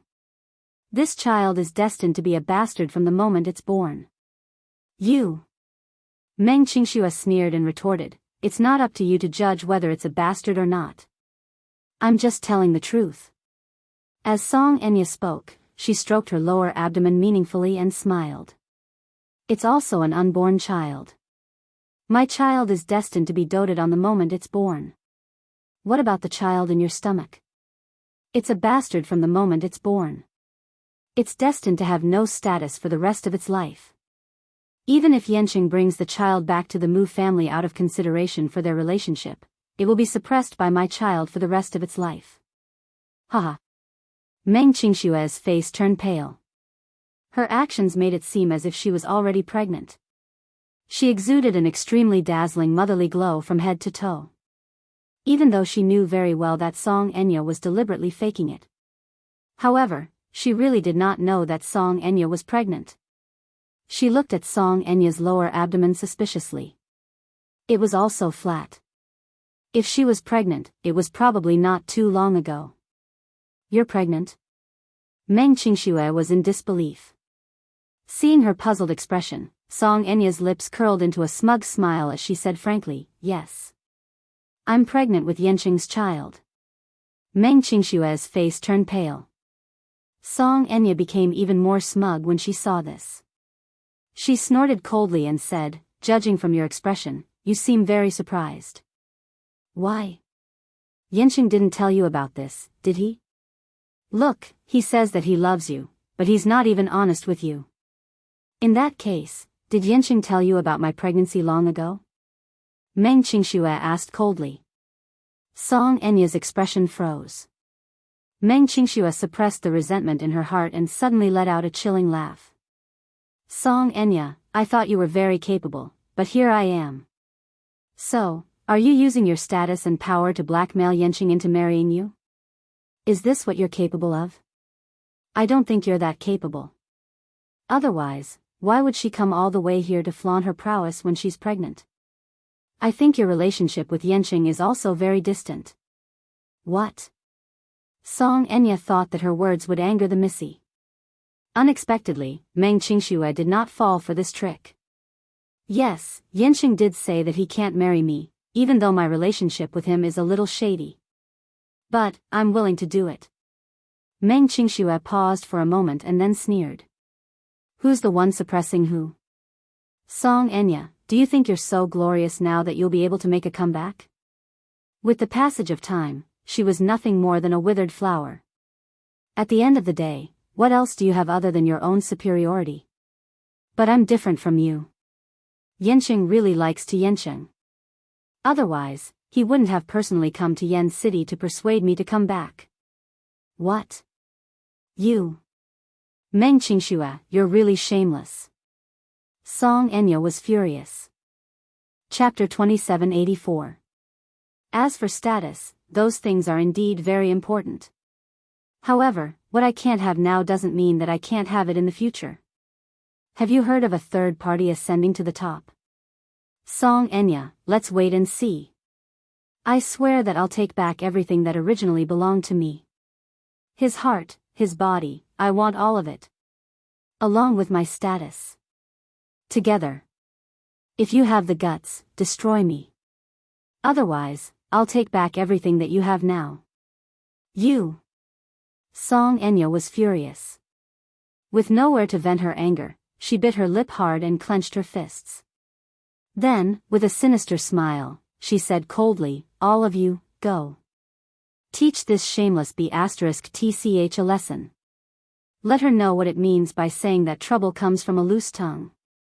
As soon as she finished speaking, the bodyguards behind her closed in on Meng Qingxue, eyeing her covetously.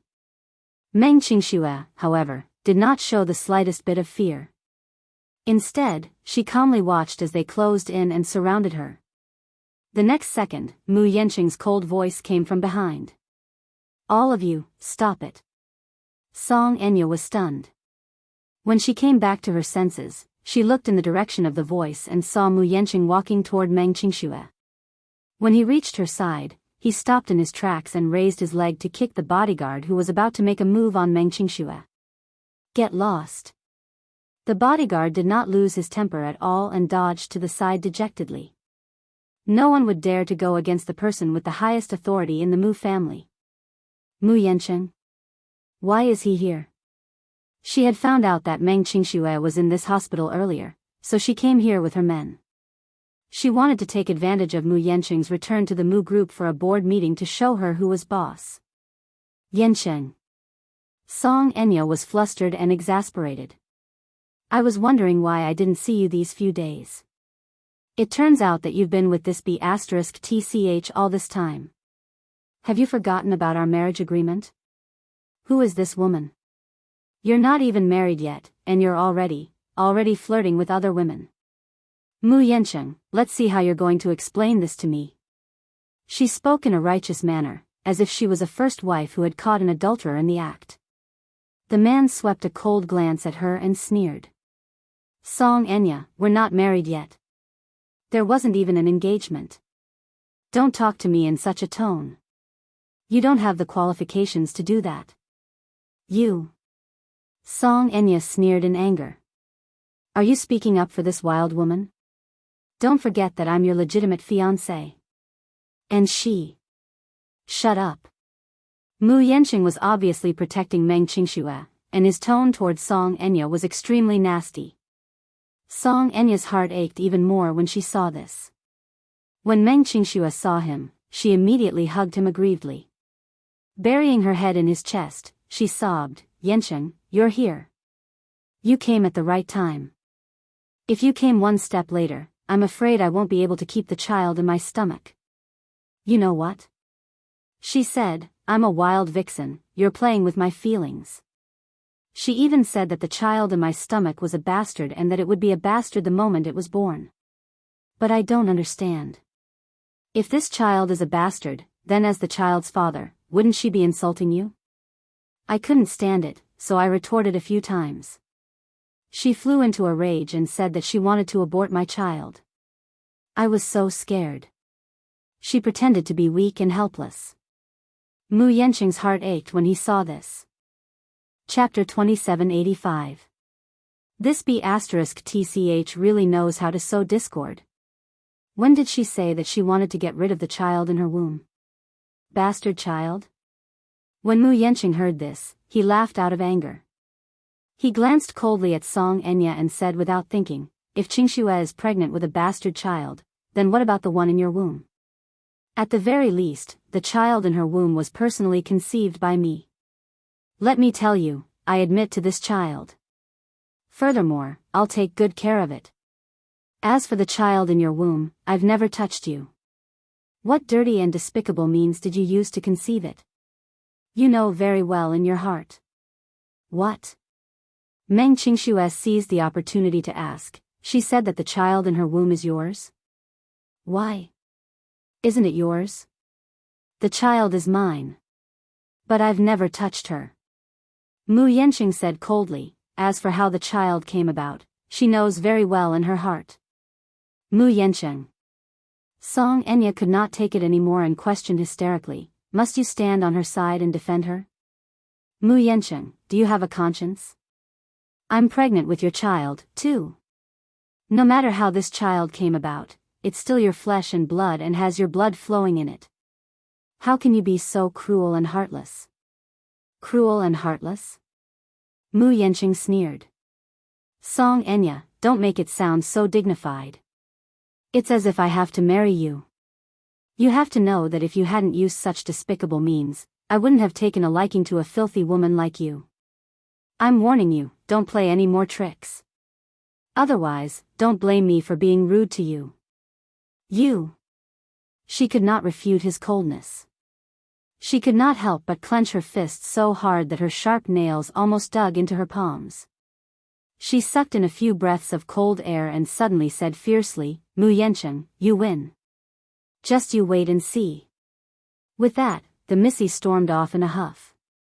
The bodyguards behind her exchanged glances before hurrying after her and soon disappeared from their sight.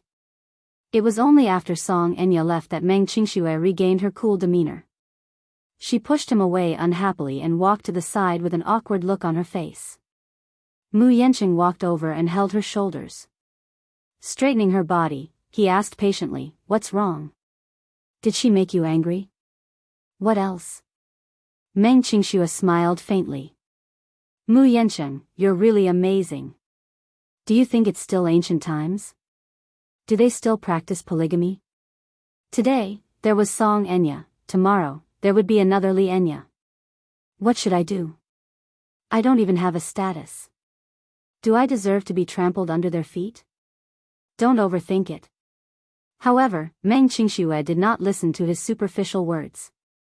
Instead, she asked, is the child in her stomach yours? Mu Yanqing was stunned for a moment before he nodded. Yes. Meng Qingxue clenched her fists and hit him hard. How could you do this? Mu Yanqing immediately grabbed her punching hands and explained, Qingxue, things aren't what you think. Didn't I say just now that I didn't lay a finger on her? Chapter 2786. She stole someone else's sperm to conceive that child. Mu Yanqing interrupted her. Meng Qingxue widened her eyes in shock. What? You should know that I have a second brother. Mu Yanqing decided to come clean with her about this matter. Song Enya is in love with my second brother and wants to marry him wholeheartedly. This woman's abacus was extremely shrewd. How did she do it? Behind everyone's back, she secretly stole Mu Yaja's sperm from the Mu family's sperm bank and went to America for artificial insemination. After that, just as she wished, she successfully got pregnant. But no matter how good she is at scheming, how can she scheme against that second brother of mine? Mu Yaja secretly did something behind her back and destroyed his sperm from the bank long ago. Song Enya used my sperm to conceive the child. What? Meng Qingxue turned pale with fright. This was ridiculous. This was even more bizarre than the bizarre plots in the television dramas she had watched. Sperm? Artificial insemination? How could that woman do such a thing? Shameless. Song Enya even accused the child in her womb of being a bastard. Then, what was the child in her womb? The child in her womb was the one with an unknown origin. How did you know about this? Meng Qingxue asked suspiciously, since you knew, why didn't you force her to abort the child in her womb? I didn't know about this before. After all, I wasn't very familiar with her at that time. Mu Yanqing also felt wronged. If I had known, I would have done it long before the Song family found out about this. Would I have waited until now? Then, what exactly is going on? Meng Qingxue sneered. What ability does that woman have to pin this on you? He. She was kept in the dark from the start too. That second brother of mine is quite capable. He stole the sky and swapped the sun without anyone noticing. Song Enya was overjoyed after she got pregnant. However, when she returned to the country in high spirits and eagerly went to Muyaja to tell him the truth, Muyaja refused to admit that the child in her stomach was his. Song Enya took out the DNA test report, but because I'm related to Muyaja by blood, no matter how the child is tested, it's definitely related to Muyaja. He paused for a moment before his expression turned frosty. After all her scheming, Song Enya probably knew that it was impossible between her and Muyaja anymore. So, she schemed against me again. Since the child in her stomach is not Muyaja's, my shrewd second brother will naturally not admit it. But the child had to have a status and a father. He couldn't just abort it. She's the city's young lady. If news of her abortion were to spread, it would bring shame to the Song family. So, she schemed against me. That night, I bumped into her at a bar. She spiked my drink and brought me to a hotel. The next day, she slandered me for sleeping with her. At first, I was kept in the dark. But after that, I specially sent someone to investigate this matter. I didn't expect to be set up from the start. So, Meng Qingxue could not help but feel indignant when she heard this. Why did you marry such a woman? Chapter 2787. Mu Yanqing's expression was a little solemn. I just got promoted and didn't have a strong foundation. If I were to marry into the Song family, my position would be stabilized. Hence, I obeyed my second uncle's wishes and agreed to marry her. Meng Qingxue bit her lip hard. She could not take it lying down. She could not take it lying down. At the end of the day, it's because I'm a commoner with no status or background that I can't be with you, right? Meng Qingxue smiled coldly and suddenly sucked in a breath of cold air. How ridiculous. What's the point of marriage? Isn't it because of love? What a joke. Mu Yanqing suddenly stopped talking. Seeing that he did not speak, Meng Qingxue felt a chill in her heart. She suddenly turned around and sat back on the bench in silence. However, the tears in her eyes could not be stopped. What Song Enya said was right. He could love her and give her all the glory and wealth, but he could not give her the most basic status. What was the difference between her and a canary if she stayed by his side? She swore that she would snatch Mu Yanqing back from Song Enya. Unfortunately, she did not have a family background like Song Enya's. Just the word family background was enough to crush her powerlessly. Mu Yanqing walked over and sat down beside her. He reached out his long arms and pulled her into his embrace. Qingxue, don't think too much. I can swear to you that I have no feelings for Song Enya at all. Everything can't even be considered as an act. In the future, I won't be like before and indulge in debauchery outside. I can promise you that from now on, I'll only have you and treat you well. I'll take good care of you. Mu Yanqing promised her again and again. I'll only have you in the future. There won't be any other woman. Qingxue, I'll definitely keep my promise. This is my promise to you. You can give me everything, but you can't marry me. Meng Qingxue suddenly became agitated. Why are you so obsessed with marriage? Mu Yanqing asked in puzzlement. Meng Qingxue's expression suddenly froze. She looked at him bitterly. Then what should I be obsessed with? Isn't marriage where love belongs? Wasn't this natural? This was a title, and also a basic respect for me. Mu Yanqing, do you even know what I need? Mu Yanqing looked at her expressionlessly in silence. Seeing that he was silent, Meng Qingxue felt even more wronged. Suddenly, she sucked in a breath of cold air. Her eyes were slightly red as she said calmly, I saw the news some time ago. Mu Yaja's fiancée is that popular A-list actress, Yun Shishir. I know that Muyaja is your second brother. I also know that he was willing to give up everything in the Mu group, including that glorious title, for Yunshusher's sake. When I saw it, I was really touched. I was envious of Yunshusher for being married to love. But I know that this kind of utopian love is something that can only be hoped for but not achieved. But to be honest, when I saw the news, I was so envious that my eyes were about to pierce through. Why can Yunshusher be so happy, while I can only live lowly? Mu Yanqing suddenly interrupted him coldly. Are you blaming me? Mu Yanqing asked again, or are you blaming me for being useless? Chapter 2788. Meng Qingxue looked up at him in surprise, only to see that his face was cold. It was no longer as gentle and warm as before and was filled with unfamiliar hostility. Now that she was pregnant, no matter what she said, he would go along with it. Even if he had to coax or lie to her, he would never let her suffer.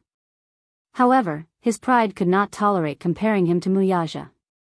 When he was young in the Mu family, Muyaja was the one who was compared the most. He had heard the name Muyaja so many times that his ears were about to grow calluses. This name was shrouded in a halo, like a high and mighty god, unreachable. Some people were born with outstanding talent, such as Muyaja. Some people were not talented enough, such that even if they worked hard later on, it would be difficult for them to surpass them, such as him. It was not that he did not work hard, but no matter how hard he worked, he could not catch up to this man. Of all the things she shouldn't have done, the thing she shouldn't have done the most was to compare him with that man. However, it did not matter who compared him to Muyaja. It just had to be her. It just had to be the person closest to him. Since you think Muyaja is better, why did you choose me? Meng Qingxue's face turned pale for a moment, and she could not say anything. Qingxue, do you know why I want to marry Song Enya? Mu Yanchen smiled wickedly and said word by word, because only by relying on the power of the Song family can I help. I've just risen to power and don't have a strong foundation, so I need a marriage alliance to strengthen my background.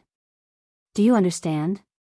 Meng Qingxue could not take it anymore and asked, are the so-called power, status, glory, and wealth really that important?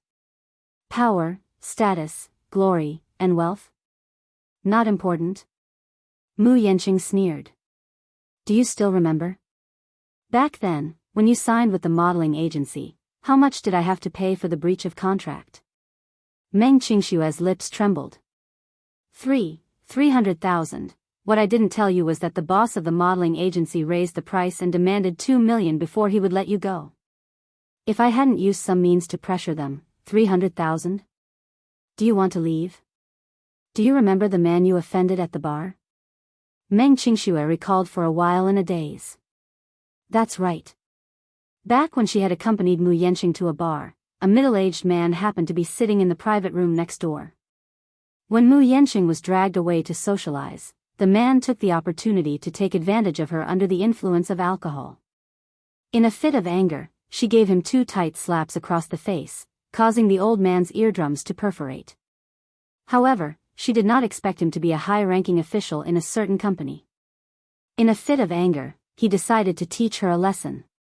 In the end, I also used some means to suppress it. If I had no power or influence, what would you do? Until now, you will still be tied up by the modeling agency and sold to those old and fat men at a high price. Meng Qingxue's shoulders trembled violently. Mu Yanqing's face turned ashen again. Speaking of which, you're asking me how important wealth is. If I weren't Mu Yanqing and didn't have that kind of wealth, where would you have paid for your friend's surgery fees? After the child is born, the child's maintenance fees, nutrition fees, and confinement fees, can you do that with magic? Do you really have a place to stay in such a big city? Ha ha. Stop joking. Meng Qingxue was stunned again. Chapter 2789. Mu Yanqing suddenly sneered. Meng Qingxue, don't put yourself on such a high pedestal. Power, glory, and wealth? Which man doesn't yearn for such things? Yes. I don't have Muyaja's boldness. I can't give up everything for a woman. I don't have his capability either. Even if I leave the Mu family, I can still obtain everything on my own. Yes. I'm incompetent. I don't have Mu Yaja's sense of responsibility. I'm incompetent and weak. If it weren't for Mu Yaja giving up that position, I wouldn't have the capability to be at the helm of Dishing Financial Group. Are you satisfied with what I've said? His self-esteem was being trampled on by her. All along, Mu Yanqing had prided himself on being contradictory. Being born into the Mu family, he had a sense of superiority, but being compared to Mu Yaja made him feel inferior. The combination of the two contradicted and repelled each other. Finally, there was a glimmer of hope. He tried his best to grasp it, but he did not expect that the woman closest to him would give him such a rude awakening. Meng Qingxue bit her lower lip hard. I didn't mean that. Meng Qingxue, do you know? I'm doing this because I promised myself that I'll give you and the child in your tummy the best life possible. I can promise you that I won't lay a finger on Song Enya, much less any other woman. What are your intentions, though? Why do you have to trample on my self-esteem like this? Mu Yanqing's body stiffened and tensed up after venting his anger. Under his shirt, the lines of his muscles could be clearly seen, as if they were filled with anger. Meng Qingxue also knew that she had said something wrong. She was flustered and vexed. She wanted to explain herself, but she did not know where to start. Yanqing, calm down. Meng Qingxue hesitated for a moment before spitting out a few words with difficulty. I said something wrong. It seems that you haven't considered our relationship properly. Mu Yanqing said with a livid face. He stood up abruptly and turned to leave without looking back. Yanqing. When Meng Qingxue saw that he just walked away, she couldn't help but feel a little anxious. She got up and wanted to chase after him. However, the surgical lights behind him suddenly went out. The door suddenly opened. When Meng Qingxue heard the commotion, she turned around and saw that the door of the operating theater was wide open. A group of medical staff pushed a bed out in a hurry. She looked anxiously in the direction where Mu Yanqing had left and then at Chu Ho, who was being wheeled out by a group of nurses. After a moment of hesitation, she clenched her fists tightly and walked toward the chief surgeon. Doctor, how was the surgery? Was it successful? The doctor glanced at her and saw tears on her face. He thought that she was worried and afraid, so he immediately comforted her. Miss, don't worry. The operation was a success. However, the patient will have to be transferred to the intensive care unit immediately. After the surgery, he has to rest well until the infection period passes. Meng Qingxue's mind was still firmly occupied by Mu Yanqing's words just now. She only knew that Chu Ho's surgery was very successful. While she was happy, she was also distracted by Mu Yanqing's words. Meng Qingxue asked tentatively, then, is the medical fees enough? When the doctor heard this, he was stunned and asked doubtfully, the gentleman who was with you previously paid for all the expenses. He paid 300,000 yuan in one go. Didn't you know? Chapter 2790. Meng Qingxue was stunned, as if she had been struck by lightning. If you don't have any wealth, will you be able to conjure up the money for your friend's surgery?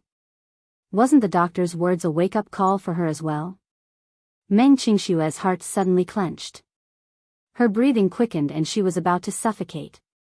Got it. Then, thank you. Doctor. Don't worry. If you recover well and recuperate well, you should be able to regain your memory soon. Meng Qingxue clenched her fists and nodded blankly. After settling the procedures, Chu Ho was quickly transferred to the ward. Meng Qingxue stood by the bed absent-mindedly. Looking at Chu Ho, who was still under general anesthesia, her mind was filled with Mu Yanqing's angry words. What are you up to? Why do you have to trample on my self-esteem like this? Meng Qingxue suddenly broke down. Covering her face with both hands, she weakly retorted, I didn't. I really didn't. Chu Ho could not hear her muttering now. She was wearing an oxygen tube and her eyes were tightly shut. Her face was dead calm. Chu Ho, what should I do? Meng Qingxue gritted her teeth. I hope he knows that even if he has nothing, I'm still willing to be with him. However, I can't refute what he said at all. But, he really misunderstood what I meant. In the darkness, Chu-ho felt as if she was drowning in a black ocean. She was bobbing up and down, as if she was drowning in the water. She opened her eyes in a daze, only to see endless darkness. It was as if her soul had left her body and was floating in mid-air, without a sense of belonging. Who am I? Where am I? In a daze, Chu-ho seemed to hear someone calling her name. Vermilion Bird. Vermilion Bird? This was not her name at all. It was very unfamiliar, yet it felt familiar at the same time. It was gently calling out to her, and she actually had an unimaginable sense of belonging. Officer Vermilion Bird. Here. The Secretary General invites you to his office. He has an important talk. I'll be right there. Chu-ho looked in the direction of the voice and saw a woman who looked exactly like her. She was wearing a well-ironed uniform. She was tall and her back was straight. Her uniform was full of heroic spirit, which made her look fierce and valiant. On the armband was the symbol of Interpol, a sharp sword piercing through the earth and a scale pole, symbolizing the supreme majesty and justice. His field of vision gradually cleared, and what entered his eyes was a tall building filled with a majestic aura. The building was squarish, like a silver fortress, towering and magnificent. At the entrance of the building, the English logo, Interpol, was extremely eye-catching. Interpol was the second largest international organization in the world after the United Nations. It was also the largest police organization in the world. They play an irreplaceable role in deepening police cooperation and cracking down on transnational crimes. Interpol, or ICPO for short, was established in 1923. It was originally called the International Criminal Police Committee, and its headquarters was set up in Vienna, the capital of Austria. Chapter 2791. On the second floor after the war, the criminal police of France, England, and Belgium established a new organization and continued to use the original name of Interpol. After 1956, the Interpol moved to Lyon, France, and changed its name to Interpol. As the second largest international organization, Interpol maintained a neutral position. It would not intervene in politics, military, religion, or non-transnational crimes. Its goal was to put the safety of the world's people first, and its main goal was to investigate international terrorism.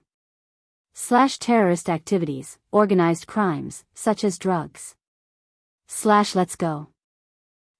Private army fire black money, high-tech crimes, transnational corruption, and other crimes.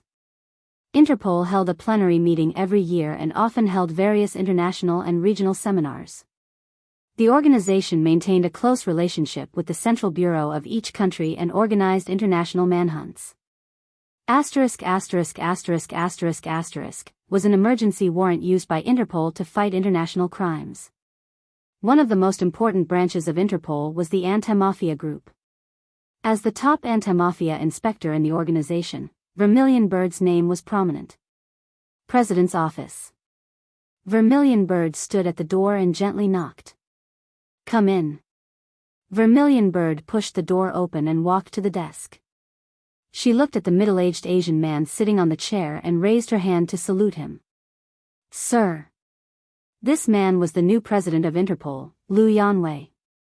At the 85th plenary meeting of Interpol held in India, Liu Yanwei, the Minister of Public Security, was elected as the new president for a 4-year term. He was the first Chinese president of Interpol since its establishment 100 years ago. Liu Yanwei glanced at her and didn't say much. He handed her a craft paper letter without exchanging too many pleasantries. I have a task for you. Vermilion Bird opened the envelope expressionlessly. It was a thick stack of documents, and the red label on the upper right corner was very eye-catching. This was a red notice. Interpol issued various notices, including the most famous Red Notice, which could prevent criminals from traveling across borders. Red Notice, commonly known as Red Notice, was one of the 7 international notices issued by Interpol members when they requested assistance from other countries to investigate crimes. It was named after the red emblem on the upper left corner of the notice. It was the highest level of emergency warrants. The other 6 were blue, green, yellow, black, orange, and purple. Bulletins were issued in English, French, Spanish and Arabic, the official working languages of the organization. In addition, Interpol and the United Nations jointly issued special arrest warrants, mainly for the relevant persons sanctioned by the United Nations Security Council. Red. Tong. The arrest warrant was jointly issued by the Director of the Interpol Central Bureau and the Secretary-General of the Interpol General Secretariat of the country concerned. It could be regarded as an international certificate that allowed for temporary detention. Red. The order was valid for 5 years and could be renewed until the criminal was apprehended. Upon receiving the red notice, the Central Bureau of each Interpol member can immediately arrest and detain the wanted persons and conduct international extradition with reference to the relevant laws of their respective countries. Gu Jinglian. The vermilion bird looked up, her eyes filled with confusion. Chapter 2792. Among them, the most sensational case was an international trafficking case. It was so big that it even alerted the FBI. This person is not ordinary. Lu Yanwei took a puff of his cigarette and flicked the ash away. The Gu family's influence in our country is not to be underestimated. However, I didn't expect them to be so rampant in recent years. If we don't stop them, I'm afraid they will become a cancer in the international criminal world. Vermilion Bird furrowed her brows and stuffed the documents into the envelope. She asked indifferently, "Sir, what orders do you have?" "I'll leave this task to you." "What should I do?" Zhu Ke was at a loss. The ICPO placed so much importance on this case. Gu Jinglian was not to be underestimated. Lu Yanwei crossed his arms and looked at her. He suddenly smiled. "Vermilion Bird, as the top anti-corruption inspector, you have made outstanding achievements in the past 3 years. That's because you were an intelligence agent before this job, right?" Vermilion Bird smiled. "Yes. Since that's the case, as an intelligence agent, you should be good at sneaking into the enemy's camp to gather information." Lu Yanwei said. "Sir, do you mean that you want me to sneak into the Gu family as a spy? It's not enough to just have a criminal record. His crimes have been appealed by the Nuremberg military court. We need sufficient evidence to convict him." As Lu Yanwei spoke, he looked at her deeply. "I think Officer Vermilion Bird should be able to give me a perfect answer." "I understand what you mean." Zhu Ke saluted meticulously. "I'll go prepare." Zhu Ke turned around and left the office. Behind her, Lu Yanwei smiled satisfactorily. Chu Ho looked at Zhu Ke's figure disappearing at the end of the seemingly endless corridor with a puzzled expression. The image rippled like the surface of the water again. In the end, it was an old house. Zhu Ke became a spy under the alias of Red Lotus and successfully sneaked into the Gu family. The Gu family was divided into 4 main halls. Green Dragon, White Tiger, Black Tortoise, and Zhu Quebec Luoxing Hall was a branch of Black Tortoise Hall. Zhu Ke sneaked into Luoxing Hall under the alias of Red Lotus and quickly gained the trust of Luoxing Hall's hall master, Luoxingjie. At night, the night wind was bone-chilling. The main residence of the Gu family was located in an old and prosperous manor. The scenery here was unique, and it was far away from the hustle and bustle of the city. It was a rare and peaceful place. 100 years ago, this place was densely packed with aristocratic mansions. The Gu family, which had 100 years of history, was also an aristocratic family. With the passing of time, this piece of land had become the most desired and unattainable place in the capital. However, in this piece of land where every inch of land was worth its weight in gold, the Gu clan's old mansion had tyrannically occupied a considerable amount of land by relying on its incredible power. At this moment, dozens of luxurious cars were parked by the roadside at the entrance of the Gu family's mansion, forming a long black line. Dozens of burly men in black suits stood at the entrance with cold expressions. The scene was particularly spectacular and had a somewhat domineering aura. Chapter 2793.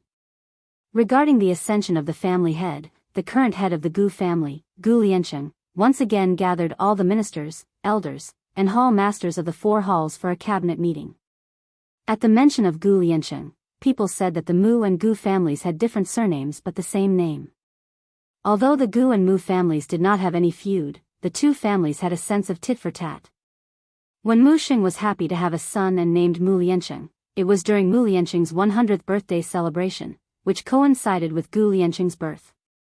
At that time, old Master Gu invited a famous feng shui master to test the name. The feng shui master said that Gu Lianqing was unlucky and had an ominous fate. His life was full of misfortune, and he was incompatible with old Master Gu. Naming was a great art. It defied the heavens and changed one's fate. The feng shui master received a large sum of money and named the newborn child Gu Lianqing. This way, the ominous aura of this child's fate would be transferred to Mu Lianqing. Hence, old Master Gu decided to give Gu Lianqing the same name. Sure enough, Mu Lianqing died young, which fulfilled the feng shui master's words. The Gu family was the head of the four major families. It was once an all-powerful family with an illustrious reputation. At that time, the Gu family could be said to be in existence that owned half of the country. The other families were wary of them and had once enjoyed a period of glory. However, since the young head of the Gu family, Gu Lianqing, was bedridden for a long time 3 years ago, it had declined even further. When Gu Lianqing's illness was critical, Gu Jinglian was only 20 years old.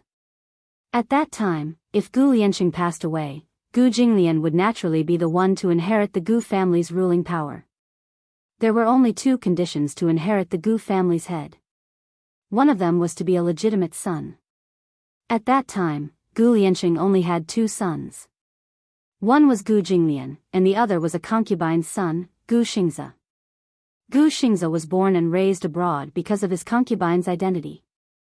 When he was very young, he was summoned back to the Gu family by Gu Lianqing. However, not long after, Gu Lianqing was bedridden. Gu Xingze had no power to compete at all.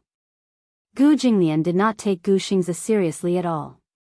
Even if Gu Lianqing wanted to help him ascend the throne, everyone in the Hall of Elders would probably oppose it. In the Gu family's 100 years of history, there had never been a precedent of a concubine becoming the head of the family. Gu Xingze would never have had the opportunity to create such a precedent. In order to ensure the prosperity of the Gu family, Gu Lianqing originally wanted to use a marriage alliance. At that time, Gu Jinglian was young and impetuous. He was willful and self-willed. No matter how Gu Lianqing coerced him, Gu Jinglian suddenly left a letter the day before the engagement and left without saying goodbye. He left for a year. During this year, Gu Jinglian's condition deteriorated rapidly. Soon, he was beyond cure. An urgent email summoned Gu Jinglian back. Gu Jinglian did not arrive on the boat at 10:00 in the evening. However, at that moment, dozens of men in black suits stood neatly on both sides of the hall, which was hundreds of square meters in size. The Gu family's retainers and elders, as well as the 4 hall masters, sat upright and still. Their gazes were focused on Gu Lianqing, who was sitting at the head of the table. Gu Lianqing even had a hard time sitting down.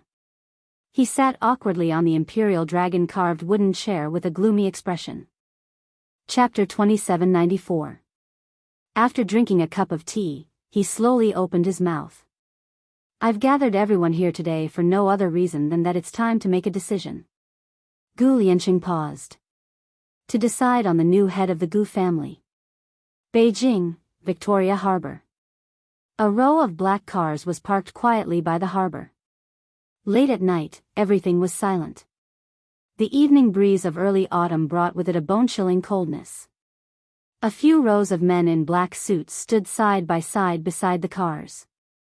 The doors of the cars were tightly shut, and a lazy figure could be faintly seen through the black rear seat window. Not far away, the sound of horns came from afar. Silver cars drove side by side and stopped at the harbor. A group of men in black got out of the cars and walked towards them.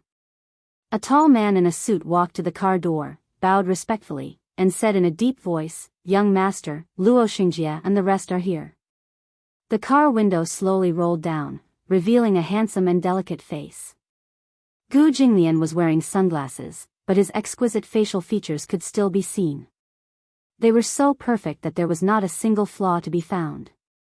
A pair of sharp eyebrows casually raised, and his sexy thin lips curled up wickedly. Just the curvature of his lips revealed the aura of an emperor. It was as if he was born with it. The car door opened, revealing two slender legs. The man was wearing slim trousers and a pair of black Baroque boots. He casually put on a black windbreaker and stepped out of the car gracefully. His figure was extremely tall and slender. Even though he was dressed in simple clothes, he was already very charming. However, when Luo Xingjie walked closer, he realized that this man was holding a beautiful and cute ragdoll cat in his arms. Now, this ragdoll cat seemed to be still in a deep sleep. It seemed to be satisfied, and its four little paws were constantly stretched out. Its expression was lazy and docile, and it occasionally let out a few childish murmurs. A person as arrogant as an emperor was holding such a petite cat in his arms. The scene in front of him was really a little strange. However, when Gu Jinglian looked up, the coldness that flashed in the corner of his eyes made Luo Xingjie realize that this man was indeed Gu Jinglian. He was slightly startled and suddenly felt that the man in front of him was somewhat unfamiliar. In his memory, Gu Jinglian was cold and taciturn. However, when she looked at the man in front of her again, even though he was silent, his body still emitted a kind of sharpness that could stab people. Zhu Kei, who was hiding among Luo Xingjie's subordinates, raised her head and observed. This was her first meeting with Gu Jinglian. In her memory, when she first met this man, there was a sense of pride that even the darkness of the night could not blaspheme. There were very few words that could accurately describe him. If one had to describe it, then his insufferably arrogant temperament would definitely replace the first impression of his handsome features. Gu Jinglian lazily hugged the cat with one hand and casually stuffed the other into the pocket of his windbreaker. There was a lit cigarette in the corner of his mouth, and there was an elegant smile on his face. He couldn't help but feel a little absent-minded. Luo Xingjie smiled and said, "Young master, why did you suddenly come back? Where have you been for the past year? The family head has been looking for you to the ends of the earth." Gu Jinglian said, "I just received news that father is holding a meeting of the elders' cabinet today to announce the new family head." Chapter 2795. I just came back to take back what belongs to me. Vermilion Bird's heart skipped a beat. This cabinet meeting was called because Gu Lianqing knew that he had been ill for a long time and that his time was almost up. Therefore, he hurriedly summoned Gu Jinglian back to the Gu family and handed over the power to him while he still had the strength to do so. Although the elders of the Gu family looked dignified on the surface, which one of them wasn't eyeing the position of the Gu family's head covetously? Gu Lianqing's illness hadn't recovered for a long time. Could it really be fate? How could he not know who was the one behind his illness? He had been ill for so long, but his illness was getting worse and worse until he was beyond cure. All the elders of the Gu family coveted the power in his hands. How could he let these people have their way? Therefore, he tried his best to hold on until Gu Jinglian returned and officially announced that he had inherited the position of the Gu family head. Luo Shenghao was ordered to come and welcome him, but Gu Lianqing didn't know that Luo Xingjie already had rebellious thoughts. Luo Xingjie smiled slyly and suddenly took a step back. The men in black surrounding Gu Jinglian all raised their pistols and pointed the black muzzles between his eyebrows. Gu Jinglian's face was calm as he looked at him indifferently. The corners of his lips were still curved in a devilish smile, as if these weapons pointing at him were useless. His thin lips opened slightly and a cold and charming voice overflowed from his lips. "Luo Xingjie, what do you mean by this? You can't even see that? Today will be the day you die." As he spoke, Luo Xingjie's eyes revealed a sinister and ruthless light. "I didn't expect that the Gu family's eldest young master, who ran away from home more than a year ago, would still have the leisure to care about the Gu family's matters. I am a member of the Gu family. Shouldn't I care about my own family's matters?" Gu Jinglian had a playful look in his eyes. He glanced at the men in black surrounding him and said casually, "Interesting. I didn't expect that you would need to mobilize such a big force to welcome me." Luo Xingjie didn't say anything. Gu Jinglian suddenly curled his lips into a mocking smile and slowly took off his sunglasses. A pair of long, narrow, and enchanting phoenix eyes curved upwards. His deep pupils suddenly flashed a bright and magnificent light, and there was a touch of arrogance and contempt in his eyes. Looks like someone is even more concerned about the position of the Gu clan's patriarch than I am. Gu Jinglian gently stroked the cat's soft fur with his fingertips and said with a faint smile, "My death date?" Pausing for a moment, his voice suddenly turned cold. "Just whose time of death it is, I'll have to wait and see." His strange smile suddenly sent a chill down Luo Xingjia's spine, and he was somewhat shocked. Luo Xingjie sneered and threatened in a loud voice, "One more step and your young master's head will explode. Move back." Gu Jinglian's men didn't listen to him and continued to close in on him. However, in the next second, a woman's calm voice cut through the night. "No one move." Everyone was shocked and looked towards the voice. They saw a woman in a red dress who had somehow broken through the heavy encirclement. The muzzle of the gun in her hand was accurately pointed at Gu Jinglian's temple. Gu Jinglian's men were even more shocked and wanted to rush forward. The woman shouted coldly again, "Don't come near." Gu Jinglian couldn't help but look at her again. Chapter 2796. The woman was wearing a dark red windbreaker and a black tank top. She was tall and well-proportioned. Her black hair was tied up with a hairband, making her look even more neat. He had never seen a woman who could wear red clothes so perfectly. Not every woman was suitable for red. However, her skin was fair, and any color on her would bring out a noble temperament. Zhu Ke held the gun tightly and pressed it between his eyebrows. When she saw his gaze sweep over, there was no fear in her eyes. She was not afraid of him. How rare. There had never been a woman who was not afraid of his sharp and forceful gaze when they first met. "You're a subordinate of Luo Xinghao?" Gu Jinglian sized her up. "You don't look familiar." "Young Master Gu, you're about to die. Do you have any last words for me?" Luo Xingjie asked proudly. Zhu Ke had used the alias, Red Lotus, to infiltrate the Gu family as a spy. Her ability was top-notch, and she quickly gained Luo Xingjie's attention. Coupled with her beautiful appearance, she was in the limelight in the Gu family. There were very few female disciples in the Gu family.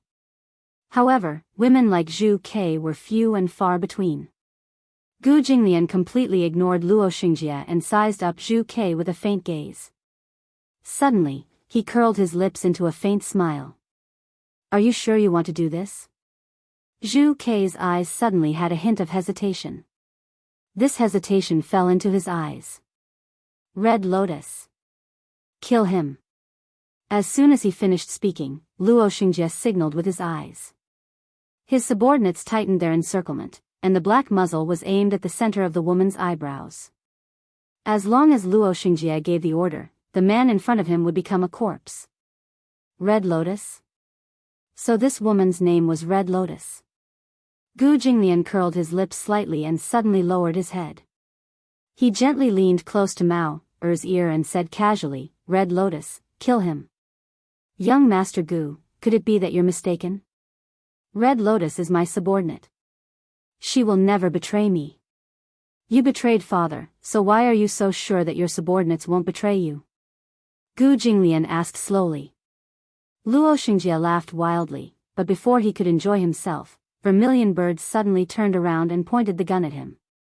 Along with the sound of a silenced gunshot, a bullet pierced through his forehead with a bang sound, piercing through his skull and injuring several of his subordinates behind him.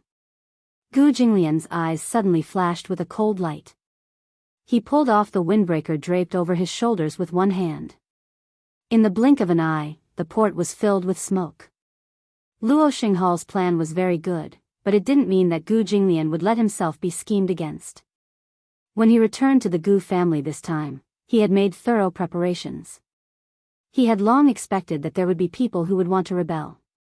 He also knew that the road back to the Gu family would not be peaceful. Therefore, the subordinates by his side were all top battle generals. In less than 10 minutes, Luo Xinghao's men were completely annihilated. Except for Vermilion Bird. Her plan was very good. She had originally planned to sneak into the Gu family and then use the opportunity to get close to Gu Jinglian and collect evidence. She had long known that Luo Xingjie had thoughts of betraying her. That was why she was so loyal to him.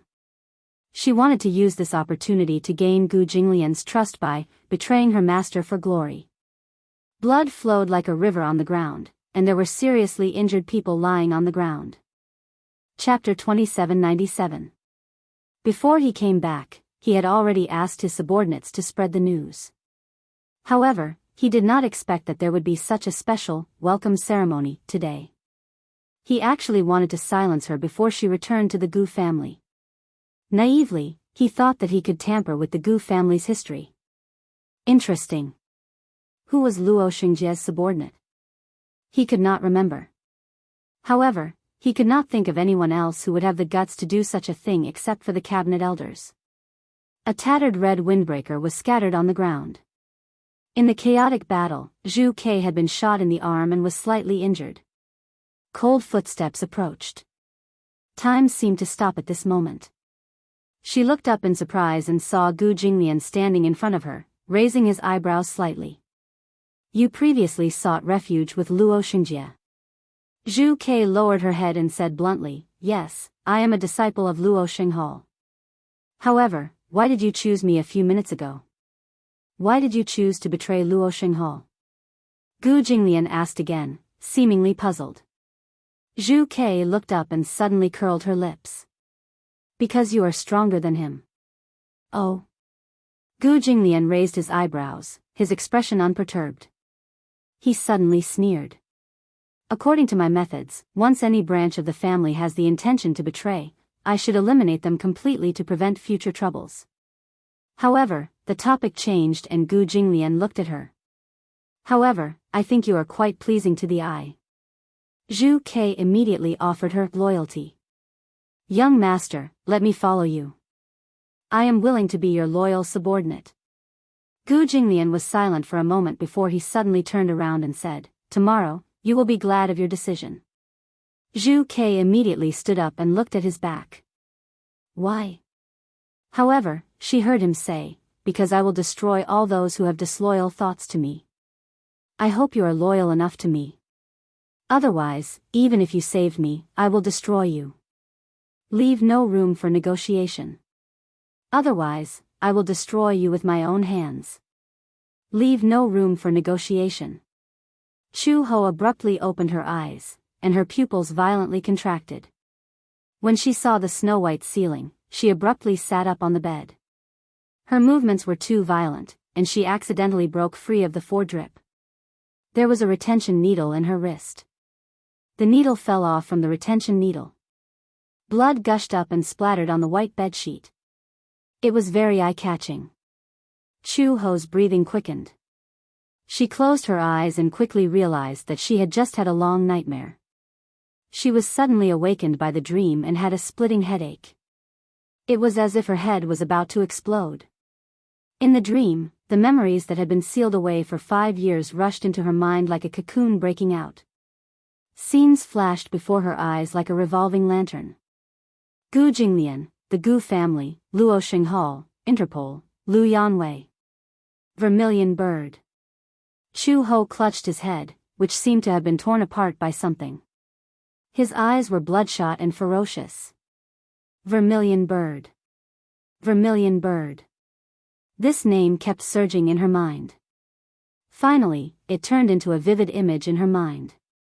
The memories ran through her mind. Each scene was like a card being read, continuously transmitting data into her mind. Vermilion bird. This name used to be her code name. She used to be a special agent. Later, she was hired by Interpol and officially became a member of the intelligence division of Interpol's anti-mafia team. Her code name was Vermilion Bird. Chapter 2798.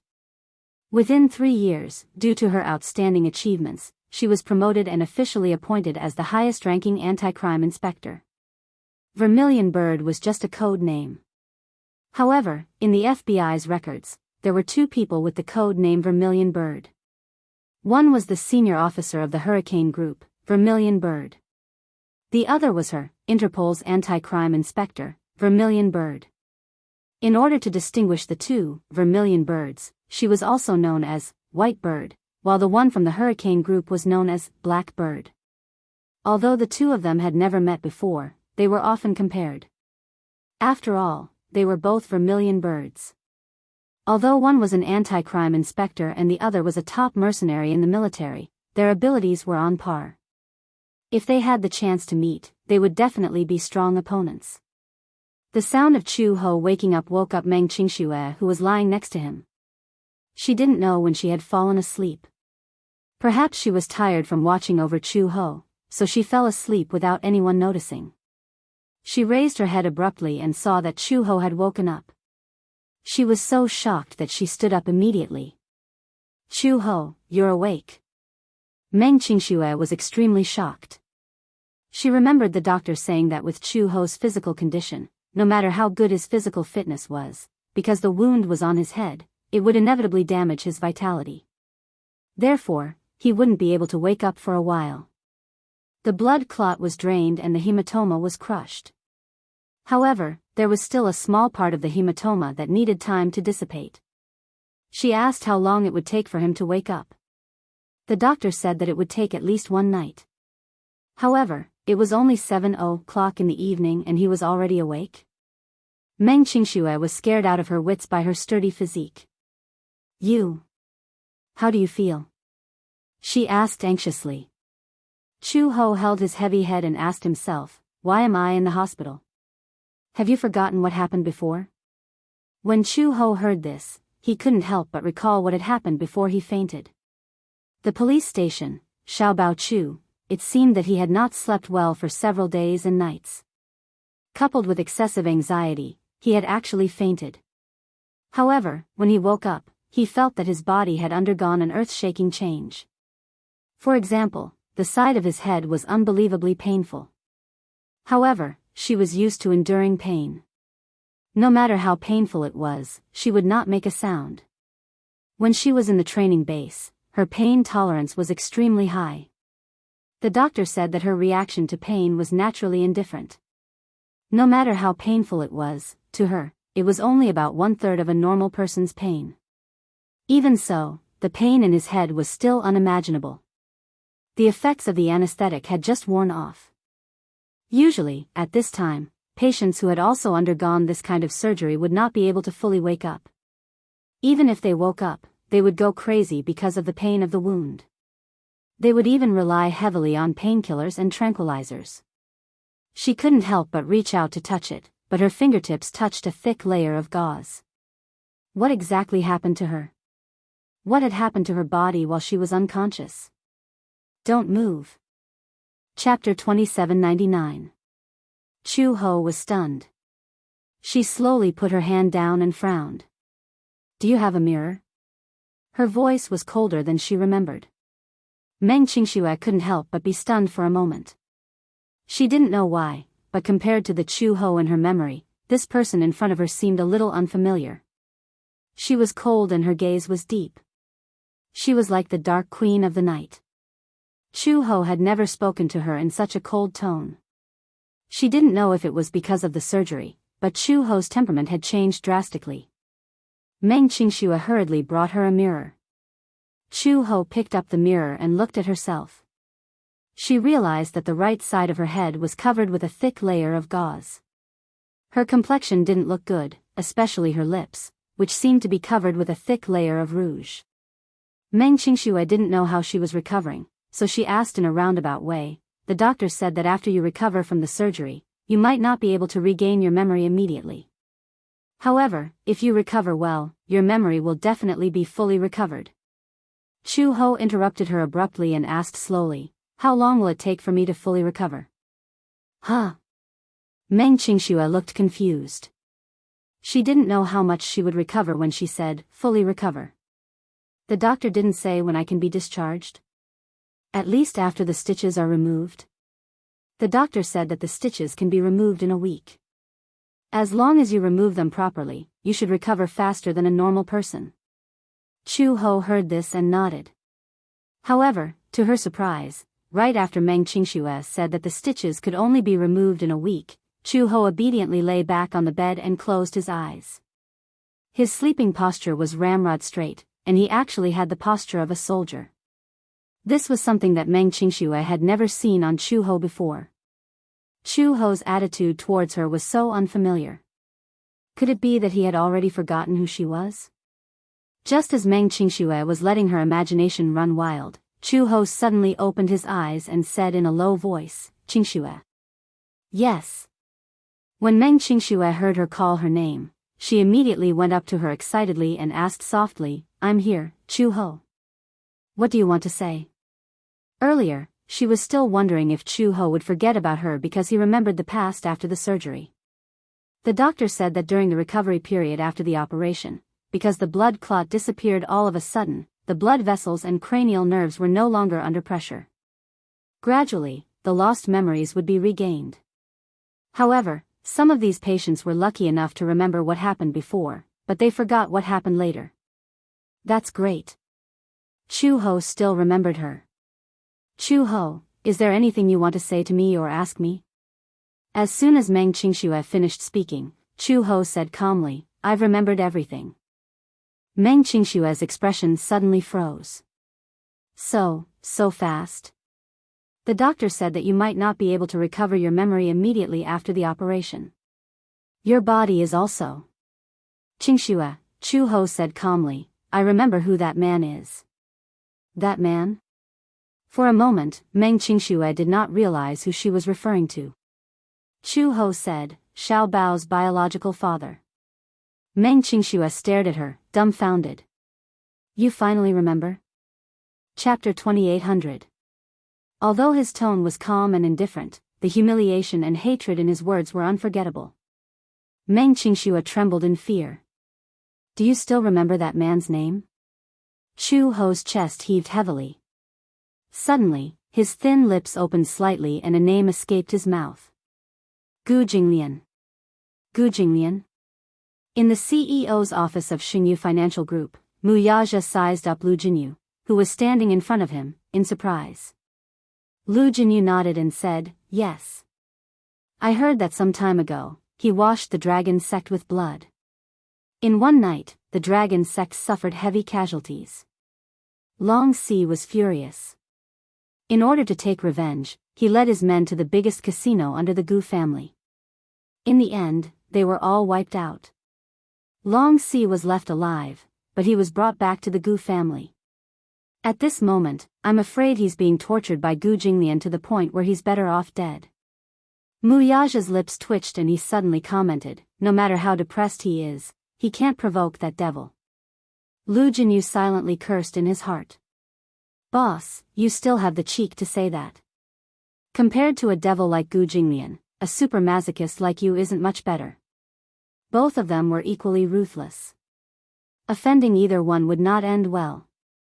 However, in comparison, sometimes Boss's methods were more humane. After all, he was already a father. At this moment, in Lu Jinyu's eyes, Mu Yaja was sitting at his desk, full of the glow of fatherly love. Ah! Was this the warm halo of fatherly love? Mu Yaja suddenly felt disgusted by the way Lu Jinyu was sizing him up. "Don't look at me like that. It makes me want to vomit." Mu Yaja's sharp tongue was still as sharp as ever. Lu Jinyu suddenly thought of something and said, "I heard that for some reason, Gu Jinglian has a 5-year-old child by his side." "Child?" Mu Yaja raised his eyebrows but did not look up at him. Instead, he continued to flip through the financial reports and said indifferently, "He has a lot of women around him. It's not strange for him to have a child. Gu Jinglian doesn't believe in marriage. He's also very indifferent towards children. However, the informant I planted in the casino reported that Gu Jinglian dotes on the child very much. It seems like he loves the child very much." Oh. Mu Yaja was indifferent to this. Whether or not Gu Jinglian had children did not seem to have anything to do with him. Lu Jinyu, on the other hand, was engrossed in his story. "Boss, say, blood ties are really mysterious. You see, a man like Gu Jinglian is ruthless and has a wide range of experience in various fields. He's such an outstanding man, but his son is the kind that would cry out loud when he sees blood." Mu Yaja's expression remained calm. He only felt that Lu Jinyu was a very gossipy and talkative man sometimes. Lu Jinyu said with a smile, "This little guy might be the future successor of the Gu family. If that's the case, then this child will be a match for the two young masters in the future." Mu Yaja remained silent. Lu Jinyu asked curiously, "Boss, have you thought about who will inherit the Xingyu Financial Group in the future?"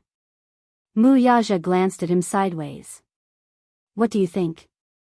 Chapter 2801. It was obvious that he did not want to offend either side. It was a high-sounding excuse. Mu Yaja looked at him with disdain. "Speak frankly. You don't have to be so reserved. I don't believe anything you say. If you really want to express an opinion, I think Yu is more outstanding. Just like Boss, he has an innate business mind and is very talented. If Xingyu Financial Group is handed over to him, you can also live out your remaining years in peace." Mu Yaja was speechless. Live out my remaining years in peace. Was he old? Was he that old? Lu Jinyu saw that his expression was not right. When he thought of how he had blurted out, "Live out my remaining years in peace," he looked guilty. "Boss, pay attention to the main point. The main point is that Yu is very capable. If he inherits Xingyu Financial Group in the future, it will definitely grow stronger."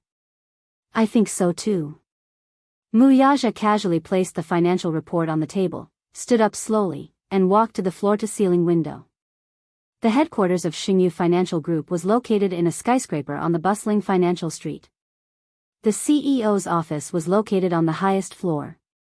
Standing in front of the floor-to-ceiling window, one could see the entire city's bustling high-rise buildings at a glance. Lu Jinyu walked to his side and silently compared the two children in his heart. He could not help but click his tongue in wonder. Sometimes, genes are really a magical thing. Xiao Yichen is far more talented in military affairs than Boss. Yu, on the other hand, was even more talented in business. In this way, the two little guys have each inherited some of Boss's strengths. One is civil and the other is military. It's really amazing. I'm so envious. Mu Yaja said coldly, "If you're envious, find a woman and give birth to a child for yourself." "Boss, do you think I'm annoying?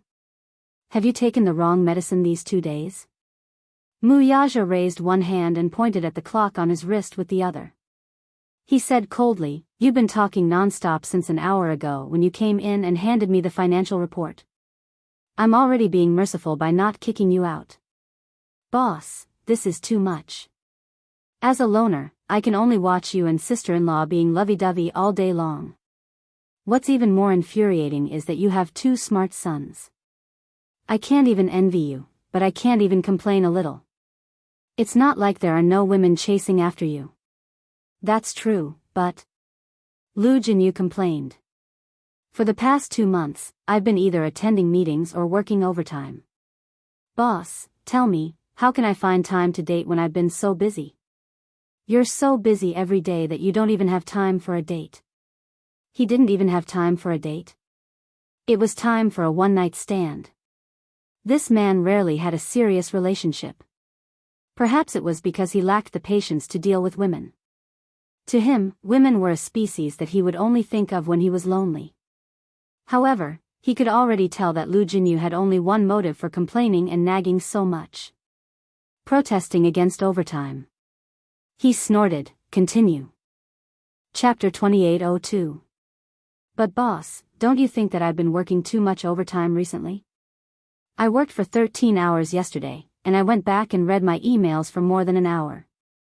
With such a high intensity of work, I feel like my body is about to be hollowed out by you. If this goes on, I'm going to be crushed." "You're hollowed out by a woman, aren't you?" Mu Yaja glared at him. Some time ago, Jiang Shen said that he saw Lu Jinyu coming out of a hotel with a hot woman in his arms. He looked energetic and didn't look like he was exhausted at all. "Go on. So, boss, do you think you can reduce the amount of overtime I have? Otherwise, I'll be all alone and have to watch you and sister-in-law show off your grace every day and work overtime. It's really not a good life." Lu Jinyu complained in a tearful voice. Muyaja glanced at him and suddenly asked, then, have you saved enough money to get married? The corners of Lu Jinyu's lips twitched. No, then, President Mu gave an important instruction. If you don't, then work hard. 3 minutes later. Lu Jinyu walked out of the office dejectedly. Muyaja finally sent the devil away. However, he kept thinking about what Lu Jinyu said just now. Who should he hand over the future Xingyu Financial Group to? Lu Jinyu's words were true. Yu Yu's talent in the business field was more outstanding than his. He was even more outstanding than his master. His extraordinary talent was dazzling. If he inherited the Xingyu Financial Group, it would be the best choice. However, he couldn't unilaterally decide Yu Yu's future.